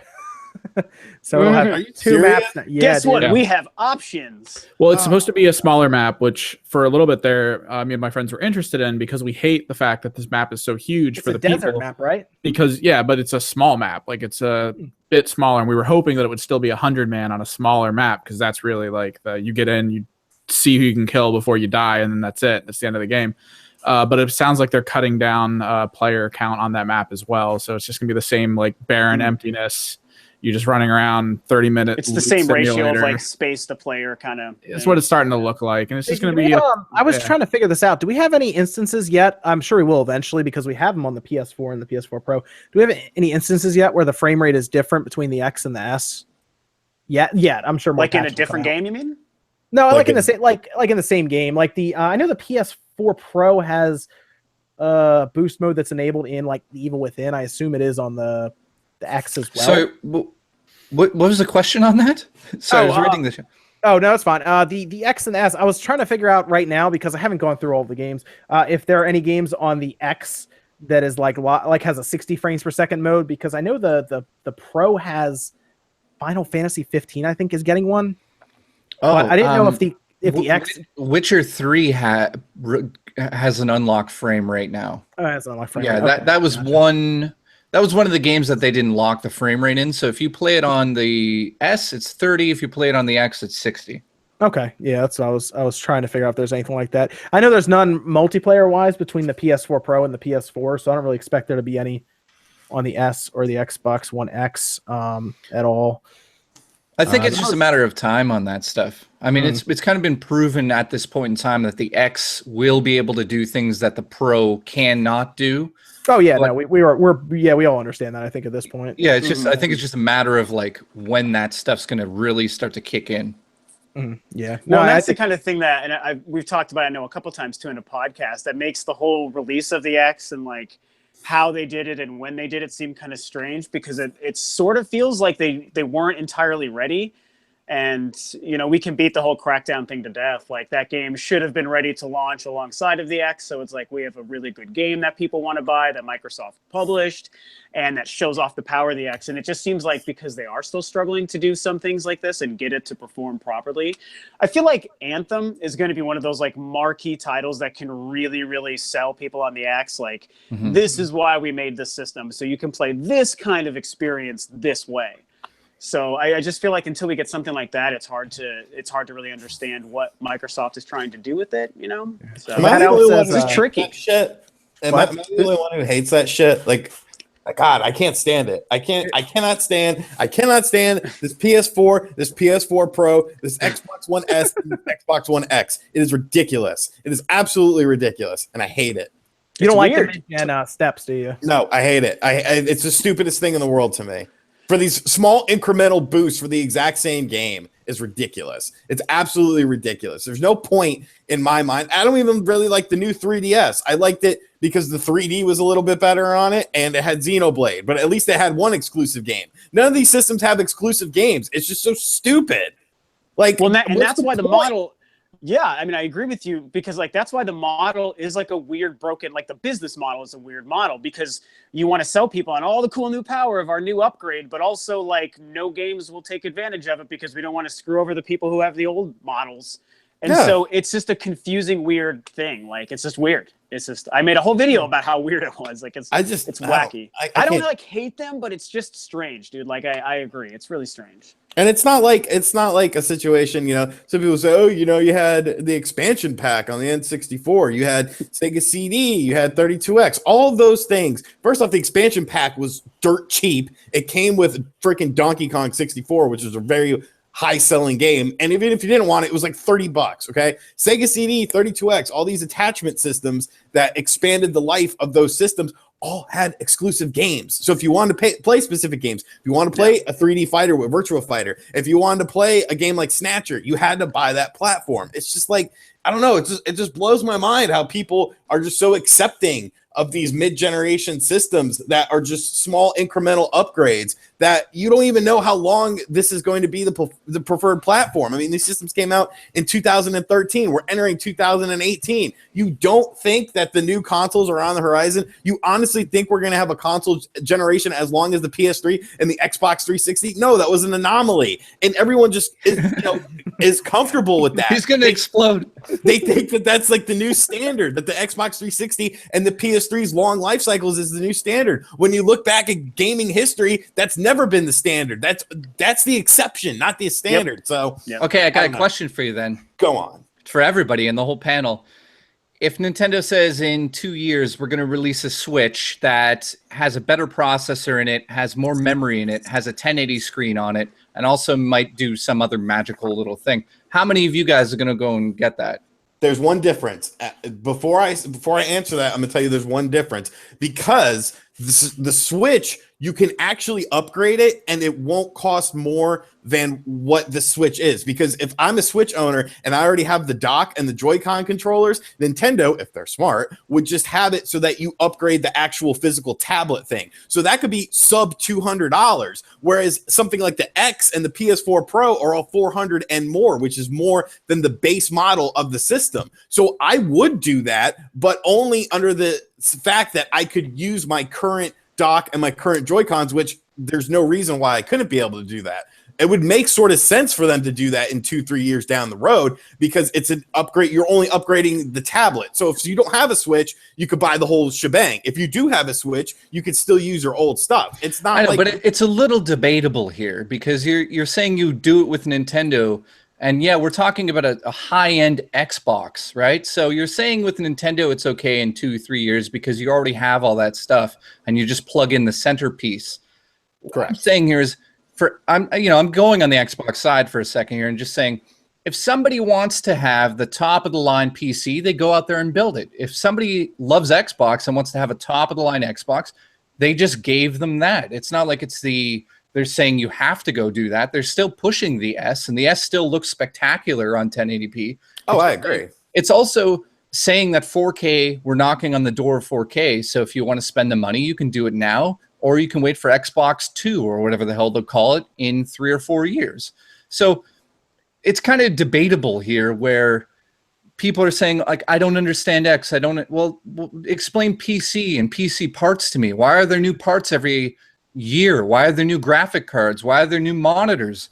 Why are there all new accessories? It's because you have to push it in a direction. It can't just sit there. And the original Xbox was not so good against the PlayStation 4. As you remember, frame rate issue all over the place. And then on top of it, it couldn't even do full HD for the most part. It was always doing 900 when the PS4 was always outdoing it in terms of its resolution. So I think it's a little bit tricky though. Like, you make some really good points, but I think that there is still that customizable nature of PC that makes it a little bit different. And the console business model has been so set in its way for so long that, again, and I'm not even like so anti PS4 Pro and 1X. I think it's weird, and I would have preferred if it maybe didn't happen, but I'm not like so like not able to handle that they exist. But it does become that much more strange and awkward to be seeing like some of the big players, and we can throw Nintendo in there if they end up doing this down the road too, where they feel like they have to make these huge adaptations to what's going on. To me, it's always felt like, well, these systems and these companies maybe weren't ready for what the industry needed at the time they came out. And maybe developers have been pushing beyond just like the entertainment industry, maybe saying, hey, 4K TVs, so make 4K consoles. But it could have also been like, you know, when Battlefield 5 comes out, it's going to need way more power than your Xbox One and PS4, and we're sick of compromising our PC versions or whatever. But the thing of Yeah, let me ask you guys this real quick. I am one of the only people I know in real life that actually bought an Xbox One X. Everyone else asked me why, because I don't even have a 4K TV, by the way. I bought it because I was hoping for smoother frame rate, which Halo 5 seems to get that. It actually stays at 1080p. Well, and you end up having like a new thing to mess with and try, so that's not a bad thing to do. I actually like the X. It's actually the best built system I've ever seen. I've only ever heard it is a good machine, so there is that. My question really is, Microsoft essentially surrendered about a year and a half of sales for the Xbox One S. They know they weren't going to touch the PS4. That's mostly because they put so much money of their budget into the R&D of the Xbox One X. I assume that's why we didn't see really a lot of exclusives announced for it that were like game breaking. They really stuck with the third parties. Jace, do you think it would have been better if they, instead of develop the X for as long as they did and really push it to people, I think they would have been better taking some of that money and maybe matching the PS4 Pro that year it came out and using some of that R&D money for things like buying off marketing or buying off exclusives for games?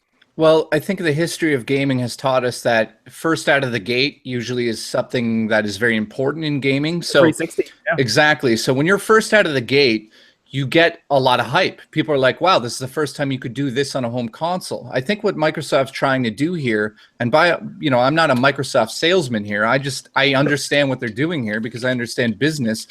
What they're trying to do here is take the extra couple of years after the Pro came out and have a system that essentially can handle 4K, but it also will do things that we haven't seen it do yet. So if people are developing for it right now, in a couple of years, games on that system are going to look way better than the Pro. So that's something that is they're planning for the future, is what you're saying. Yeah, it's a plan for the future, but also on top of it, it's a plan for the past games. Because if you think about it, and I've said this publicly, I will never, ever, ever again play another third-party game on my PlayStation 4, ever. There's no reason. I'm actually kind of the same way right now, yeah. So in saying that, to get somebody to say that, it's not light. I mean, that's a huge deal. I'll never buy another PlayStation 4 third-party game ever again.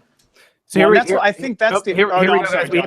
the 600 like goal, which is great because that means that the Sub-Zero Pixel Pal is being given away, and now we can show you guys what the next one is. This one is one of the two exclusives. It's a 1 of 1,000 apparently, according to the box. Damn. So that's pretty cool. Yeah. Oh no, I'm sorry. This is not the one of 1,000. It's exclusive. Next one. The final decrease. The final boss that's going to be coming up is one of 1,000. I almost don't want to give it away because of that. But the next one that we're gonna be doing is Kratos. Yeah. Kratos. So Kratos is from the God of War series is the next Pixel Pal. And that looks like Old Man Kratos. Is that what that is? From God of War? I can't. Yeah, that's Old Man. Kratos. Yeah. This is Old Man Kratos, has him and his son on the back. But what's cool about this is when we do pull them, you can pick which one you want if you're the first person, the second one, third one. So yes, Kratos is the next one being added to the pool here. I think you guys will like the last one because it is one of 1,000. The last one is it says right on the front and is one of the exclusive kind of rare ones. So that one, so Kratos will be given away at 800 likes, and then the next one is pretty cool. So we'll see where we get to there. I'm excited for it. So yeah, hit the like button and we'll go from there. So let's move down from there, guys. I think we had some interesting topics about the Xbox One X. I think it really depends on who you are. Do you have a 4K TV? Yes, then maybe buy one because it might be worth it for you. You also, I think you have to buy more than Call of Duty and Madden every year. I think you have to be invested in the brand as well. Let's see. Let's move down here, guys. Final Fantasy is coming up on its 30th anniversary. That's actually mid-December, I think. It was December 16th or something. It's coming up on its 30th anniversary, along with actually Megaman. Those were actually out in the same year, which is kind of cool. Final Fantasy titles next year. A bunch of new ones, according to the Square Enix brand manager. He had a whole interview on YouTube and talked about it. So they are looking to release a bunch of games next year, both mid-tier, and then they talked about even some of the bigger ones. And now it's really up to everyone to figure out what are they talking about. Are they talking about maybe more spin-offs of Final Fantasy 15 because they had their stream and they talked about, yes, there will be more DLC for this. Max had a little conniption fit and like went crazy for a minute there in the Twitter DMs with me. But yes, there will be more DLC. But there could also be things like ports to systems like what could be like cell phones. It could be the Switch. It could be stuff going to the Xbox. I don't know how much. Yeah, I know, because it's not a Japanese RPG type system, but you get what I'm saying. And now really we got to figure out what could they bring back and what could they move over. I was thinking they actually do something with Final Fantasy 7 even on the Switch, or maybe they announce some mid-tier Final Fantasy game for cell phones. But I got one off the top. I think everyone's going to agree this one's really good. Just exclusive to Switch. Final Fantasy Tactics, new version, Switch. Yeah, I've been totally on the Tactics thing. Yeah. I like that. Yeah, I like that a lot. Exclusive and online. Give me that on Switch. Boom. That's an instant buy. I would buy that. Yeah, I'd spend a full price on that if it totally had enough content. Yeah, absolutely. Yeah, when this whole like mid-tier Final Fantasy thing started, the first thing I also jumped to was Tactics, but I also admit not a Final Fantasy expert by any stretch. But for some reason, that was a game that seemed to make sense and fall in that kind of mid-tier label. I mean, exclusive to Switch would be awesome. I could see them wanting to bring that to other consoles, or even that would be a great mobile game. I feel like they could probably make something like a Tactics work on mobile. So maybe they would even do like a Switch and a mobile, or if they wanted to take advantage of like touchscreen stuff. So, and my big worry, and I say this as somebody who has not yet played 15, even though I do really want to try it. My big worry is that they end up doing the weird, kind of like you alluded to, John, where they spin that off into like the weird Final Fantasy 13 territory, where they started doing way more with that brand than anyone really wanted them to do. And I feel like I want to say that Square is smart enough not to do that again and learn that it didn't really work. To be fair, I think people like 15 way more than they liked 13. Now, I did play Final Fantasy 13, the original version. It was okay. But I think people like 15 enough that maybe they feel emboldened enough to want to give that model a shot again. But I don't know. I don't think they would. It's just the only other thing that kind of jumps to mind, or like a Crystal Chronicles thing. Maybe they bring Crystal Chronicles back. Oh, God. I like that game. How about a Chocobo kart game? Well, they've done enough stuff. I mean, Resident Evil has a bunch of weird spin-offs and that kind of territory. What do you guys think about going back in time and maybe pulling up something like Final Fantasy 6 or Final Fantasy 3, whichever one you want to call it, and move it into kind of the modern era? Like a remake, or like a remake of it, kind of like they did with 4 on the Game Boy, or the first. Not quite as far as like Final Fantasy 7 remake, but maybe something like a Project Octopath look. Well, that'd be great on Switch. I mean, you know what I'd love to see them do? Just take all of the Final Fantasies up until a certain amount and just rework them and release it as a box set. They did. That's actually coming to Japan. only. It's for this 30th anniversary. I think it's like $100-something, but it has everything from Final Fantasy 1, Final Fantasy 9, I think, in it. And it's this big box, and it's really cool.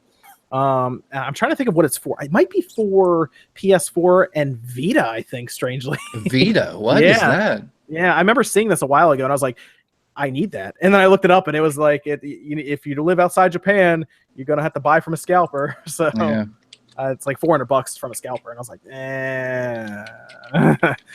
no, I'd have to do a serious unboxing on the channel to make that work. How many of you are kind of, I don't want to say the word sick of Final Fantasy games, but I mean, it's like, are any of us really hyped about any of this stuff? Like super hyped? I mean, this is Square, though, talking about Final Fantasy. There's also the rumor of World Ends With You coming from them to the Switch, but for the most part, they are fixated on Final Fantasy because it's namesake right now. I guess, and that's the thing. That's the thing that makes me, sorry to cut you off, that makes me nervous about like my whole thing about spinning off and doing the 13 again. They're so weirdly focused on Final Fantasy as opposed to so many other things they could be doing. It's like, well, if they're that dedicated, that's the kind of thing that made the weird Final Fantasy 13 trilogy or whatever they were doing there. So, I mean, there's obviously a lot of other cool stuff they could do. I want that World Ends With You thing. I hope that's real. That's where I'm focused on. And what if they, what if Kingdom they moved, Hearts 3? What the hell's going on with that? So that kind of stuff. What if they moved like World of Final Fantasy over to the Switch because they just moved it over to PC, and it's on Vita? Yeah, I think that's got to come to Switch. Yeah, that's an easy one, I think. I think they're getting ready. It's kind of, they've made it sound like they're getting ready to kind of unload on the Switch, like in a good way. Yeah, like some I guess that's true. I think a lot of the Japanese develop. We have this. Did you guys see the rumored Bandai event that's supposed to be happening? Yeah, that's weird, man. But exciting if it's real. We should have an announcement for it by now. But like, I think you're right with these Japanese developers. December 15th. I think that was the rumored date. And aren't they rumored to be doing Metroid? Yo, man, that is such a part weird of the rumor. No, but is a weird rumor. It's got some traction though. Right, but we're hearing about Soul Calibur right now. That's the big one. Yeah. So I think Soul Calibur makes a lot of sense. Put Link in there. You know how much that's going to sell? Yeah, totally. Well, you remember how big it was on GameCube when that was announced? And it was like, holy crap. If they revisit that, they definitely have that. They definitely have that relationship with Nintendo. I think they could ask for Link again, and I think Nintendo would give it to them. Well, Nintendo has been kind of lenient with giving people their characters lately. Yeah, Ubisoft made that actually a pretty good game with Mario and Rabbids. Yeah. That is true. We saw it start with Hyrule. I mean, remember Hyrule Warriors? That was an insane idea before it actually became like real, and it was like, oh my god, like. With Zelda, Nintendo is sharing Zelda with this other company in this way, like different than when like Capcom made I think the Oracle games were Capcom back in the day, but because those were still like Zelda games. Hyrule Warriors was like a third-party franchise with Zelda, and that worked out so well. So I realized I forgot to ask, Sean, did you get did you get what you call it yet? Xenoblade yet? No. You're not a Xenoblade person, or you're not? I am. I just have a lot of shit going on. Okay, well, let me tell you right now, Sean. If you don't have 30 hours to spend on it, don't get it right away. That's what I'm thinking. I'm 10 hours in, and I was telling him I'm 10 hours in, and I'm still getting tutorials. Well, I just saw something. It is a game, dude. Very interesting. It's completely off topic, but I went to Walmart. WWE? Yes. I already pre-ordered it from Walmart. Did you see the release date, though? It's January, right? Is what they're saying. I don't think that's right. I don't think that's right. No, actually, now it says ships on December 6th. What is it? Ooh. WWE. That's in like a week for the Switch. Yeah. Oh yeah. And it's only $42 on Walmart's website. I pre-ordered it. Yeah. So do you guys think that? Do you guys think that confirms that gameplay leak that was running around like a week ago? That was actually Switch gameplay then, or? Yeah, I think Walmart has it right now. What the hell else is in my cart? So I already pre-ordered it though, and I'm just gonna go pick it up in store when it comes out. I guess. I mean, dude, December 6th is next week. Tuesday, isn't it? December 6th is Wednesday. No, it would be Wednesday, I think. Yeah. Monday is the 4th. That's weird. So, yeah. I don't know, man. That sounds like they're all over this game, man. This game is the weirdest thing I've ever seen in my life. I just like wrestling too much to not buy it. I hear you, man. Everyone's got their thing, so I hear you. Dude, I'm just saying it's the weirdest look. Like, how is this game leaked and then they say nothing about it, but people have physical copies of it. Why? Also, why is it a mystery? What the hell? I Why don't make know. this game a mystery, dude? People want this It's game. probably You know anything about this, Jason? shit, but I mean, Yeah, it might be really shitty. I think you might be right, man. That might who be the cares? problem. I mean, when the hell was the last time a WWE game was good? Like you said, wow, this is a really good WWE game. Like I'll tell you when. Here comes the pain. On the PS2. Yes. Okay, so Right. here's the thing. You guys will find this funny. I haven't even watched real wrestling in like 10 years. I was a huge Hulk Hogan fan. when I Wait, was a there's kid, real man. Oh my wrestling? God. Where is this Well, real wrestling? real wrestling. But what I remember from kick-ass wrestling games when I was like a teenager was the WrestleMania. Like, it was like on the arcades and on the 16-bit consoles where it was like Mortal Kombat digitized people fighting in a ring. WrestleMania Like, arcade game. is that the one? I mean, we Yeah. loved that game. I don't think it was. I very love good, that but we- too. Oh, dude, it It was was so okay. good. And then You remember? 64 had like, was it NWO versus the No World mercy, or dude. something? No mercy. Come on. Well, that one too. No, WCW NWO Revenge Let me ask you a question. Did on WCW Revenge. N64. did that have ladder matches? No, I It did don't not. remember. No mercy It didn't. it didn't need it though, because it Should have had- called it Did it- WWF. Did it have a full? Ladder. Did it have a full co-op story mode where you can do tag team mode through it? Oh, that story was terrible. Come on. It did not. No mercy did. Dude, No Mercy There you had go. a branching. Dude, it was a branching path, man. You could pick whatever you want to do. Oh my gosh, it was like Mass Effect before Mass Effect. Oh man, That was back in the WWF days, I believe, too. Dude, if you go to like conventions, dude, just too many games. People were playing No Mercy. They were having a No Mercy tournament. Of It's pretty course. sweet. Yes, that's right. Yeah, no, I did pre-order it on Walmart. We'll see what happens. Yeah, I just did. I don't think they charged me yet, though. I don't think. So No, I they- don't I mean, know. it sounds Oh, like they it's did. not anywhere They- else, right? It's only Walmart. No, I mean other places just have to be determined as the release date. Oh, Jason, what's your Well- cat's name, man? Oh, Foggy. Sorry, I had to pick her up because she's meowing. Oh, She's like Yeah. 15 years old. Did you Jason? Did you play any of the other wrestling? You don't review any of those, do you? I haven't reviewed any of the wrestling games. It was funny. I was going to add in the last one I played is the same as what Rob was talking about. Like, I remember using Undertaker and shooting like spirits out of my hand. Oh, it was so cool, man. That was that like shit was so cool. Yeah, I mean, I have a funny story to go along with that, but I won't get into it. But that, let's just say that I got arrested, and my mom. Wow, that took a turn fast. Yeah. Yeah. So basically, what happened was I was with my friend, and he stole something, and we all got busted. And anyways, my mom felt horrible for me because I happened to be there at that moment. So she was like, "What game do you want to go rent?" And I rented that game. So it's one of those games that I always will remember for that sort of time in my life. But I'll never forget growing up being a huge fan of WWF and playing that game. Like, if you guys think about it, was so good. And I think I played some of the Nintendo 64 games, but they weren't that good. It was kind of like that's when They were real slow. Like they were Yeah. like good because They we were, like- wanted them to be good, but Sort of more realistic. It wasn't arcadey like those were. All right, let's roll. We don't have much time left, guys. Let's roll through some of these topics real quick. We have like 23, 24 minutes, something like that left before we hit the 2-hour mark. So let's roll through some of these guys. Before we go further, hit the like button because we're getting close to 800 likes, and I want to show you guys the final Pixel Pal because it's awesome. you want to see the final form. Yeah, it's the must one. see It's it. the one that there's like 1 in 1,000. They only sent me one of them because of it. The others they sent me a few extras. So they only sent me one because there's apparently 1,000 of them out there. So let's go over the Mario Amiibo serial. Thoughts on this, guys? It's out December 11th. We'll have basic Amiibo function, health, coins, and location of moons will all be available for you just tap the Switch Joy-Con to the box, and really where we are with that. What do you guys think? I mean, my thought with that is everyone who's interested should just take their Switch to the grocery store and just run it along the cereal aisle and probably get all the games in one out of it. You can't because they're going to put the little piece of metal in. Oh, did I'm they gonna- confirm that? Like, Yeah, you have to open the box from what I hear. fancy. smart. I'm gonna buy them and scalp the hell out Yeah, of them. I knew you were gonna say that, Chunks. I saw you on Twitter. Don't What care. a shady son of a bitch. Don't care. I'm curious what the availability is gonna be on the. On these I think things. well, it's Kellogg's, right? So I think it'll be like you go to the store and it'll be everywhere. Like, Yeah, Okay. I think it's gonna be pretty plentiful. That's good. the real question is which series is going to taste like? Kind of like Lucky Charms, I'm guessing. Probably like Lucky Charms, right? Yeah, it looks like a knockoff Lucky Charms with Mario stuff. Yeah. I don't know. If I can't find it, I'll just ask Scalper over here. As far as we can tell, it's gonna be it's probably gonna be about $4 per box. Son of a bitch. And I'm sure it'll be popular. I mean, let's be honest here, it will be. I want a Legend Kind of of- Zelda cereal. Kind of reminds me of the 90s, man. They would do that stuff with like cereal all the time back in the day. It's cool Yeah, stuff. Mario's already on post boxes, like Honey and Bunch of Oats and stuff. Yeah, I saw that man. today. Look at Robert Erickson, man, dropping the sex after Sean gets in here.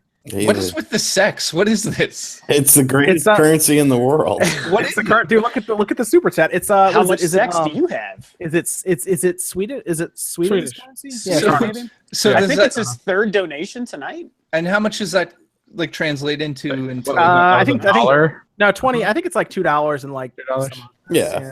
Okay, so that's We just we have fun with it because it literally you say it out loud because you say this many sex and that's what it is. It's really fun. It's fun. It's a good time. Okay, so we went through that. Evan, are you getting any of the cereal? Yes or no? No. Yes or no? Why would No. I want to get the cereal? I don't know. If it's not Cinnamon Toast Crunch, you don't even need it. Trust me. I mean, Rob, are you getting the cereal? Nah. No. Okay. Okay. Nah. I'm I not might worried get a about box. it. just for 20. cool. I'm gonna be on the fucking aisle like this with my cart. Just get in the cart. Let's go. You're gonna be disqualified from like the 12 items or less line just because you have so much cereal. Just knocking kids out of the way. Out of my I'm way, calling you the little police on bastard. Oh my gosh, that's great.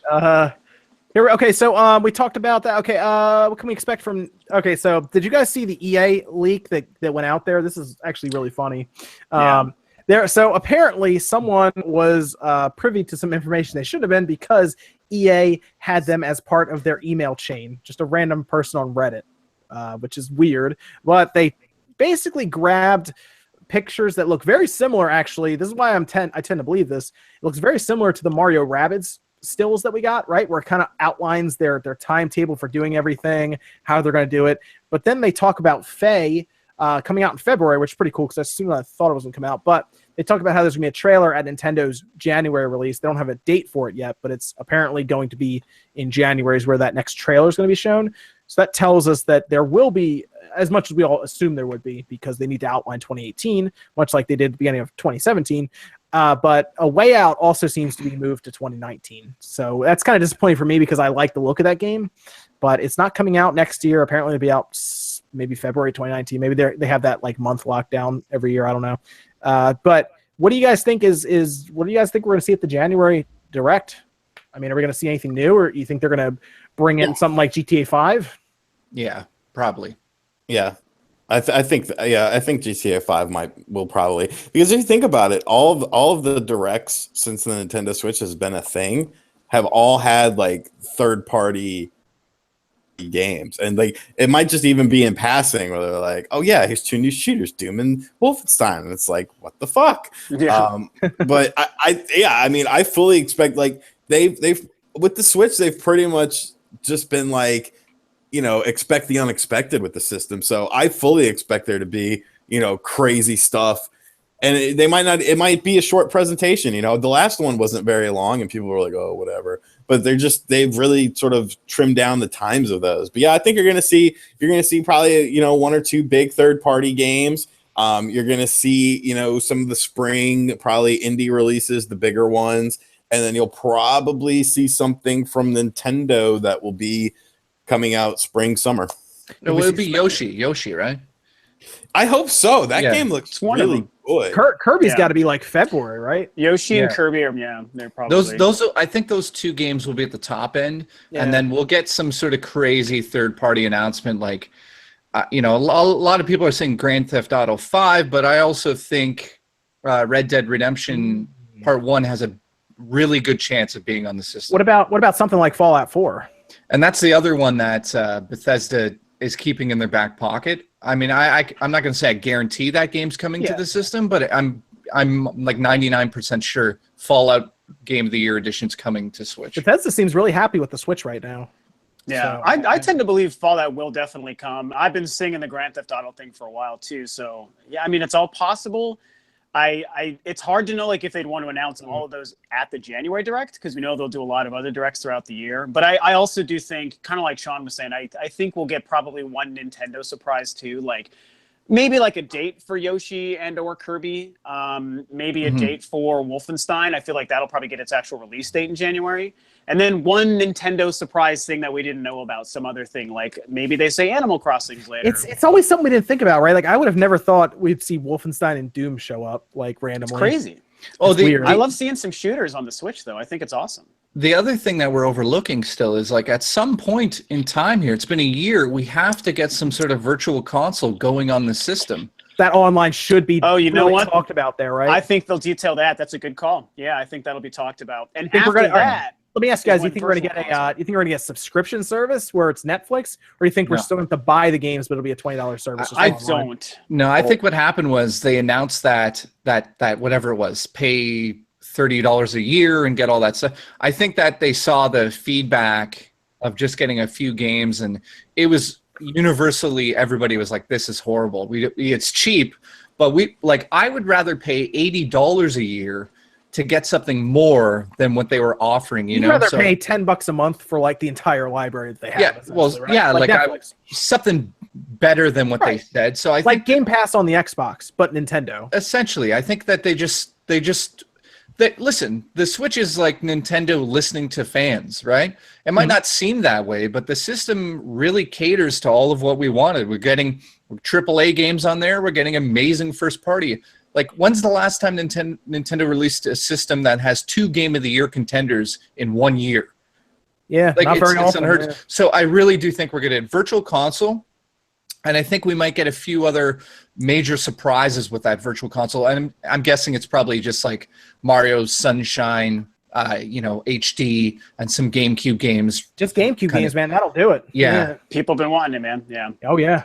Yeah, my theory on the virtual console for a while has been I think what they plan to do is after the online is detailed and probably released and people can start to pay for it, I just almost see them not doing like a storefront that's virtual console specific. I mean, it's totally possible because they've done it 2 or 3 times in a row, but I almost see them just throwing games up on the eShop just as their own individual titles. I've been looking at how the Neo Geo games have been releasing, which to be fair hasn't been Nintendo doing that. But it's kind of a good model where it's like they just go up, they're Neo Geo titles, you find them in the mix of all the other stuff. The only thing they would have to do if they went that route is they'd have to improve the search. You'd have to be able to search by SNES, by N64, by GameCube. And if they did that, it's like just throw them up there for their price per system. I think that would work great. Yeah, I was going to say, like, the eShop is a complete disaster in terms of, like, being a dev and getting your game out there. It's like after a week, your game is gone. It's hard to find. Yeah, I've noticed that. I'm sure they'll retool it as they go along. But I mean, a lot of devs are seeing success with their games, which is really nice. But you're right. The ability to find what you're looking for specifically and games being moved out of that front page, that part is pretty unfortunate. I would like them to just make like another whole app for the VC. You know what I mean? Like, you know how you open the actual eShop? It'd be cool if it was just VC. You open it up and it's its own. It's its own universe. You know, it's like it's its own thing. Well, I will say, if you look at something like the 360 when it started to where it ended, they changed everything. So you never know. I mean, the Switch could change up pretty easily. I think they could end up with a whole different eShop look and everything. One other thing we're going to see, I'm guessing, is customized themes for the system finally out. Oh, okay, cool. So not just white and black. I bet you will have like Zelda, Mario, all that stuff for the home screen. I would like that. That would be. Well, then the question is, would they charge for those, like $1.99? Yeah, they will. Guaranteed. I mean, it's very likely that they would. Mm-hmm. I mean, people will buy them. You know. Yeah. I mean, I'd buy a Zelda one instantly. What'd be cool is if they throw that in with certain games. Like if you get a game and you open it up and there's an actual piece of paper, or it's printed on the inside of the cover art, and it's like, get your free theme by punching this in. You know, I get a Resident Evil theme. You know.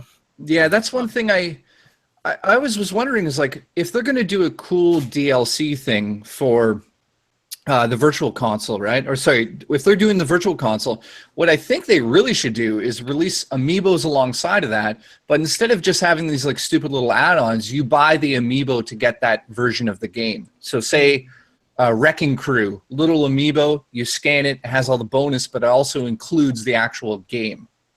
So it's sort of like a customized thing you can do on the side for a lot of their really classic games. So we have over 1,000 people in here right now in the yep in the podcast. So yeah, guys, we're almost at 800 likes, and then I'll show you guys what's behind door number 3 for the final Pixel Pal. I think you guys will like it. But let's move on to I guess our last topic here, and then we'll do a few questions before we close up. Take-Two president weighed in on loot boxes. He said they're not gambling. And he kind of talks about really over-delivering game. I think that's why they get away with shark cards on GTA 5, because that is heavy microtransactions. They make a ton of money. It's because GTA 5 as a single player is massive, and I think a lot of people buy it and don't even look at the online.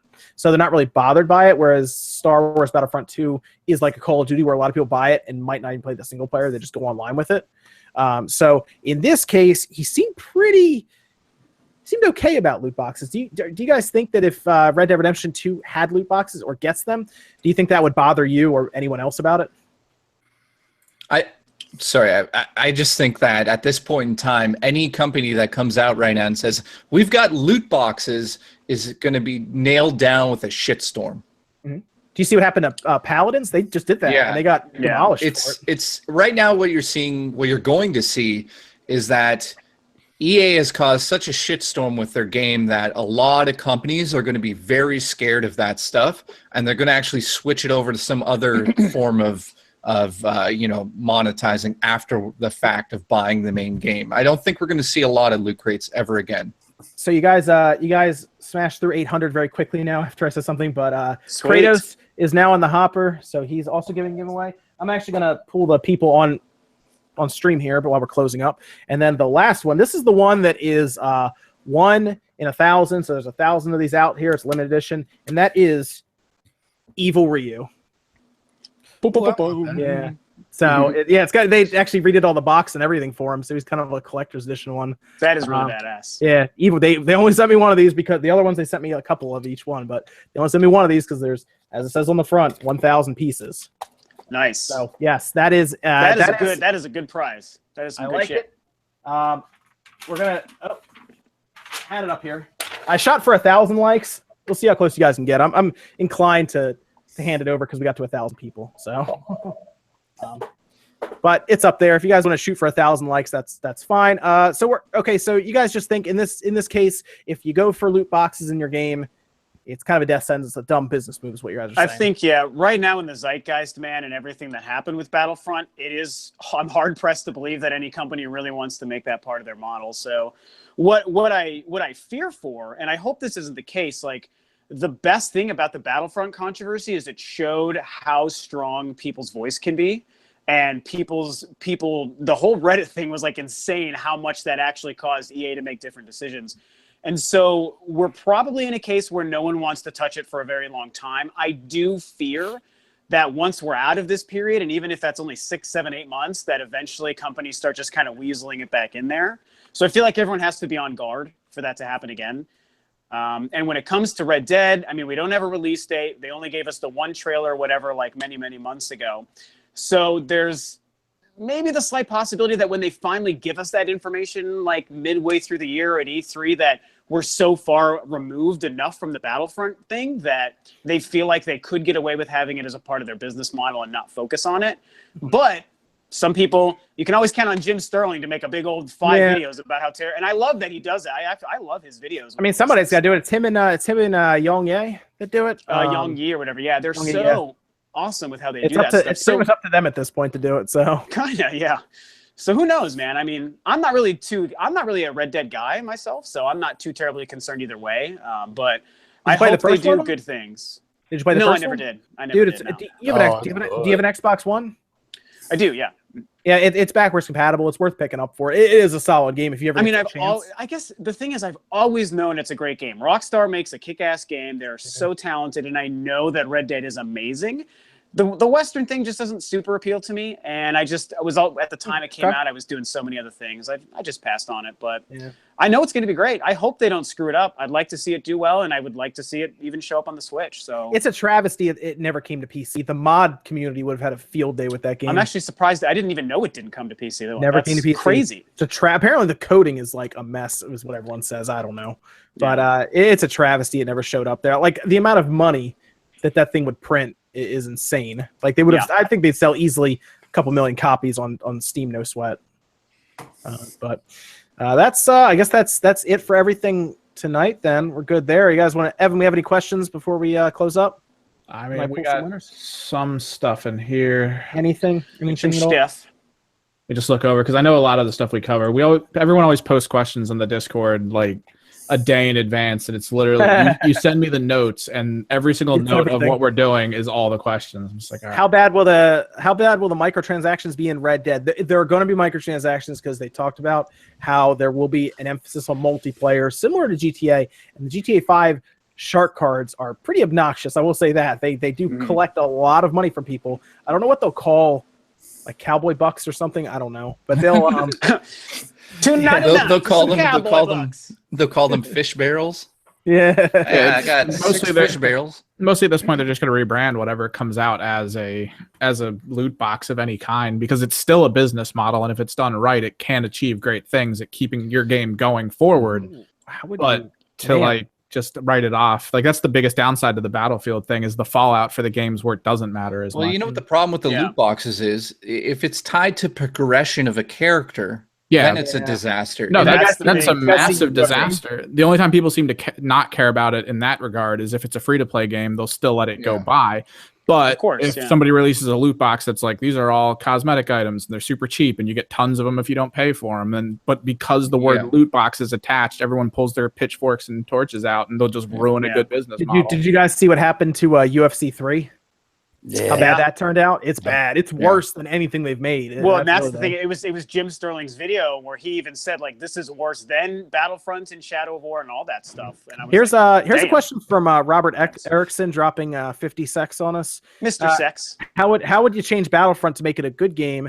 Would you just remove the loot boxes? Would you expand single player or change the multiplayer? That's a good question. I feel like you can't just rip those things out because isn't the progression pretty much tied to them at this point? It's been confirmed. Sorry, go ahead. Oh no, that's okay. I mean, it is absolutely like it's good that they started by removing the paid model and they reduced like the cost of everything, but those boxes are absolutely, you have to interact with them. Like it's and that's why I said I'm playing the game without the paid loot boxes, but you can tell that the business model was still in place already. And it makes the game, while I don't hate it, it does make it way worse and it feels not as complete. And so they've already started to try to fix some of that stuff. It hasn't made a difference to me. I think a longer campaign and just more maps and better access to some of the online stuff. It's like a really cumbersomely put together game. So I think that's what it comes down to. Oh, my phone went to low power mode, by the way. That's why I just went away. I do think there's one way to save Battlefront 2, and that is literally to make it a free-to-play game. Put the loot crate, put that shit all back in there.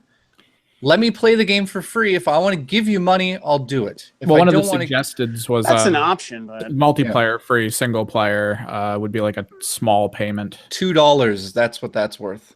See, and that's, I mean, it's not even worth playing. I'm sorry. Single player in that game is horrible. Yeah, we heard that it was mostly that only. Oh, go ahead. We heard that it was mostly like big, grandiose, epic moments for like a second, and then just a bunch of nothing for like a while. I mean, it's like the multiplayer gameplay. I don't understand how any video game studio out there would take a franchise like Star Wars and not hire Hollywood writers to write the goddamn story. It doesn't make any sense to me. Well, that's why what I think happened is I think at the time it happened, Lucasfilm was like, oh, this is one of the biggest and best companies in the industry. Because for people who aren't in the video game industry, EA probably seems like the ideal company. But we've been playing games our whole lives. We know all the good and bad EA's done over the decades. So we all knew that was a risky move, but they, from a business point, probably saw it as a good idea, thought they could trust these guys know video games. The EA, they got this thing on lock.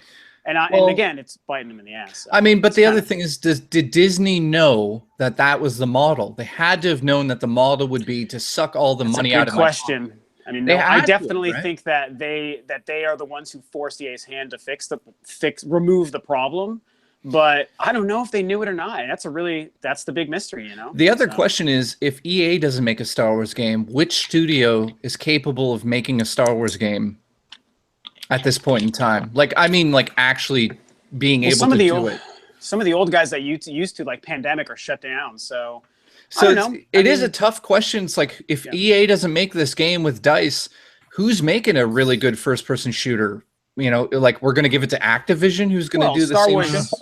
It doesn't have to be first person. That's kind of the thing. That's why the Respawn thing and the Visceral thing is such a really frustrating controversy, because they were going to make probably not a first person game, and now it seems like it might be being turned into that. So, And if Disney gets mad enough, they could always just create their own in-house again. Well, there's something here hope that I so. just want to, before I close it out, there's a book that was written by somebody, and it's called Blood, Sweat, and Pixels. Yeah, it's by Jason Schreier. I keep saying his Schreier or name something? wrong. Schreier, Yeah, and if you guys are kind of interested in what happened to the Star Wars game, there's a chapter in the audio. I got the audiobook. There's a chapter about Star Wars 1313, and it really does give you an insight to what happens to the games that are being made and what happens when big companies step their foots in to the pool and say, listen, we want this game to be this, but also it needs to make this amount of money after it's released. Ooh, that's a good point. What if CD Projekt Red took the Star Wars franchise? and There's made it? no way they would do it now with how close they are to Cyberpunk.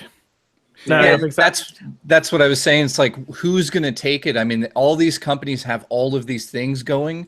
Yeah. It would be, I don't know where it would end up. well, somebody I saw would people make reminding room us for of it. Factor 5. You know, like those guys have been in the news. They're lately, they're so not they're gonna make a small. They're gonna make Road Squadron though. They're not gonna make like I think I would rather. Disney, That's fine. Make I think Rogue Disney Squadron. should look at several different studios, not just. I don't like that they signed with just EA. I'm it's- with it's you, man. very- Again, I remember when it happened. George Lucas retired. Disney bought the whole thing. They closed LucasArts. EA gets the license. I was like, what the fuck is happening? Like, it was insane. I was like, everyone just slow down with Star Wars, okay? And it just has been we got a really good movie. I like Episode 7, but everything else has been like, what is going on? So, I don't know, man. They made a bad decision. Just let it be its own free thing that Lucasfilm can license out to the companies at the time they want to make a certain kind of game. That's, to me, how you do Star Wars. That's how it always was before. And I don't know why they thought the darn EA thing was a good idea. Why lock it behind one company? I don't know why they want to do that. What is Robert So, at Robert Erickson? Did you see that? He said, "How would your Star Wars game look like? Would it be Space Golf Story or Battle Metroid?" What? Golf Story with Star Wars. Hey, I man, think he's like, I like yeah. Golf Story. I'd be all right with doing Golf Story in space. Hey, dude, another 16-bit Star Wars kind of game would be freaking awesome. The Super Trilogy on the Super Nintendo were great games. Those are classics. I think we're just about done here, guys. We do have I'm drawing them out. Winners for the Pixel Pals in order. You can pick who you want. Congratulations. Number 1, Pierce Greger. Number 2, Naftali Ramos. Sorry if I said your name wrong. Jeremy Vanover. So that's in order 1, 2, 3. So Pierce, you get to pick the first one. You can pick any of the 3. Naftali gets the second pick, and then Jeremy gets the third pick. So I will email everyone when we go off air here, and then I'll probably talk to you in the morning tomorrow to get everything shipped out on Monday. But congratulations to those winners. Congratulations. Congratulations. And then you guys want to close out? Where can we find you, Rob? Where can we find you, man? Yeah, my channel is Rule of Two Review. That's what I am on YouTube, and same on Twitter and Facebook and stuff. I'm super active on Twitter as well, so you can always chat with me there. But yeah, that's it. Rule of Two Review. This was awesome. Really cool to be back in a cast. Thanks again for having me. Yes. And then Sean, where can they find you, man?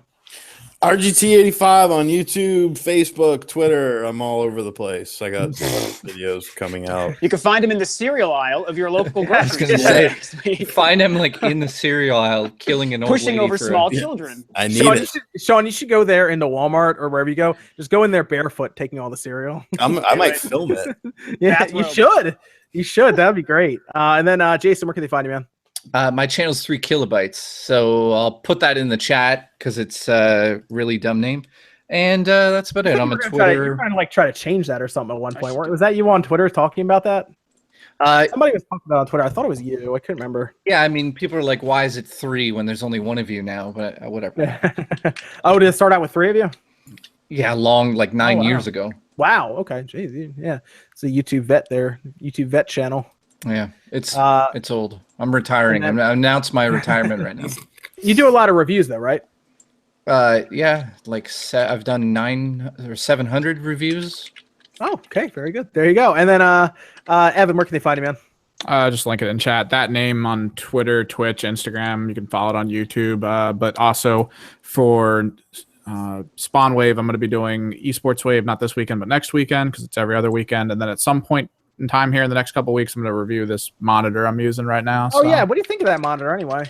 It's all right. It's all right. It's definitely, I have like more to go into about the tech and I guess the direction it's going as a monitor to be sort of multimedia almost. What kind of monitor is it? It's the BenQ we got sent. I don't know if you followed the Twitter stuff, but it's a EW277 HDR. It's an HDR monitor. It's a 27. It's a 1080p HDR monitor. Yeah. Which is interesting because you don't see those very often. That's strange. Yeah. Yeah, but it's gonna be more of a it's gonna be more for like people like Evan, who I guess is like graphic design, and they want to see like the full RGB scale or whatever. Yeah, that's pretty cool actually. Yeah. But it's actually pretty affordable. I think it's like $250. It's a good budget one, and it's not bad for gaming. It's 4 ms refresh and all that. I'm getting for review. I'm getting one of those ultra wide Samsung monitors. It's like $2,000. I'm very nervous about it. It's like 27-inch times 2. Like I don't even know how I'm gonna lift the bloody thing. Oh, that's cool. That's cool. Yeah, then I got this weird like portable projector. Have you seen this thing? Oh, which one is that? Because I have one coming. The OJO. No, this is from C-Stick. You're talking about the Ojo for the Switch. Oh, sorry. I thought that was. I don't know why. No, it's a portable. It's a portable projector. That's pretty cool. Like if you set it down like this, it shoots the ceiling. Like you can project on the ceiling, or you can twist it like real time, and it'll project on the. Give us a quick review. Is that like something like that worth even looking at? I don't. It actually works. It's 1080p, 60 frames, like 60 hertz. Wow. I put it on when I put it on the floor, and it went on the ceiling. If you have a bare ceiling and you lay down on the floor, you have actually a pretty large, like 60, 70-inch screen, like 10 feet from you. So wow, that's pretty cool. It works surprisingly well, and it's battery powered. How long does a battery on something like that last? Hour and a half. Did you see the Nintendo Switch portable? I know what you're talking about. So I'm getting sent this weird Nintendo Switch portable. Yeah, they talk. Yeah. It's so insane. 8 hours, and I can play my Switch anywhere. It's like I can't imagine that it's good though. Well, from what I hear, how much does it sell for? I don't know any of the details yet. It's like, is it 300 US? Yeah. So, oh, damn. But the thing I hear is they use Texas Instrument technology for the actual projection. So I know that's so it'll help you with your math homework too. I was going to say, Nice. all of us know that company because we went to school. But if they're using that tech, I think they might have a grasp on what it should do. So I'm excited about it. I've seen videos on it, and it looks pretty cool. Yeah, I talked to him at one point. I haven't heard from him since then, though. I told him I wasn't going to take it apart, though, and then I stopped hearing from them. So. Yeah, well, the thing I'm getting is a prototype, so I don't think. Yeah, I told him don't send it to me unless you want me to take it apart. So there you go. I got to figure out how to take this thing apart, actually. Don't send it to Sean because he'll with a hammer, scalp man. it. Yeah, Damn right. Apparently this thing doesn't need. Apparently this thing though has a processor in it because it can actually play like off of a USB stick. If you plug it in, this thing will actually play your video. Really? That's so technology is so weird, man. So weird. Yeah, that's something you would take. Like I remember seeing like a video one time online of people like at a GameStop's like midnight release, and they were playing like Smash Bros on the side of the building. Yeah, the projector. That's something I would see them take. But yeah, cool. All right, so I guess we're all done here tonight, guys. We're good. Sweet, yeah. All right, very good. Guys, thanks for joining us on episode 35, Evan? Yep, 35. 35. Thanks, guys, for joining us. And next week, I'm sure Max will be back from his adult things. So, Sean, I would check out Xenoblade, though. I think it's pretty good. I think it's worth it. Yeah, I got a GameStop gift card tonight as a gift from a coworker. Do it. Yes. Oh, nice. Yeah, go get it. It's worth it then. It's going to be a solid bit of time. Why does he sound so happy all the time? Who, me? Yeah, he's so. Yeah, I got a fucking gift card. I had to reach out. All this free shit I get. Yeah, it's like I had to reach out and actually take it. Like it was so annoying. I will say, Sean, before we go, Xenoblade was also affected by the Nintendo leaks that we had to deal with before, where they pushed back all like the review copies. So yeah, I've actually just fixed my relationship with Nintendo because guess what? My Golan representative left the company for the mine did time. too. Oh. Mine did too. That fucking happens all the time, dude. It's so annoying. I'm so curious which person that is. We should but- talk about that off air. Yeah. Trust me. Don't bring up that right now. Just kidding. Bye. Wow. Yeah, all right. Yeah, thanks guys for watching. We'll see you next Saturday night, 9 p.m. Eastern time.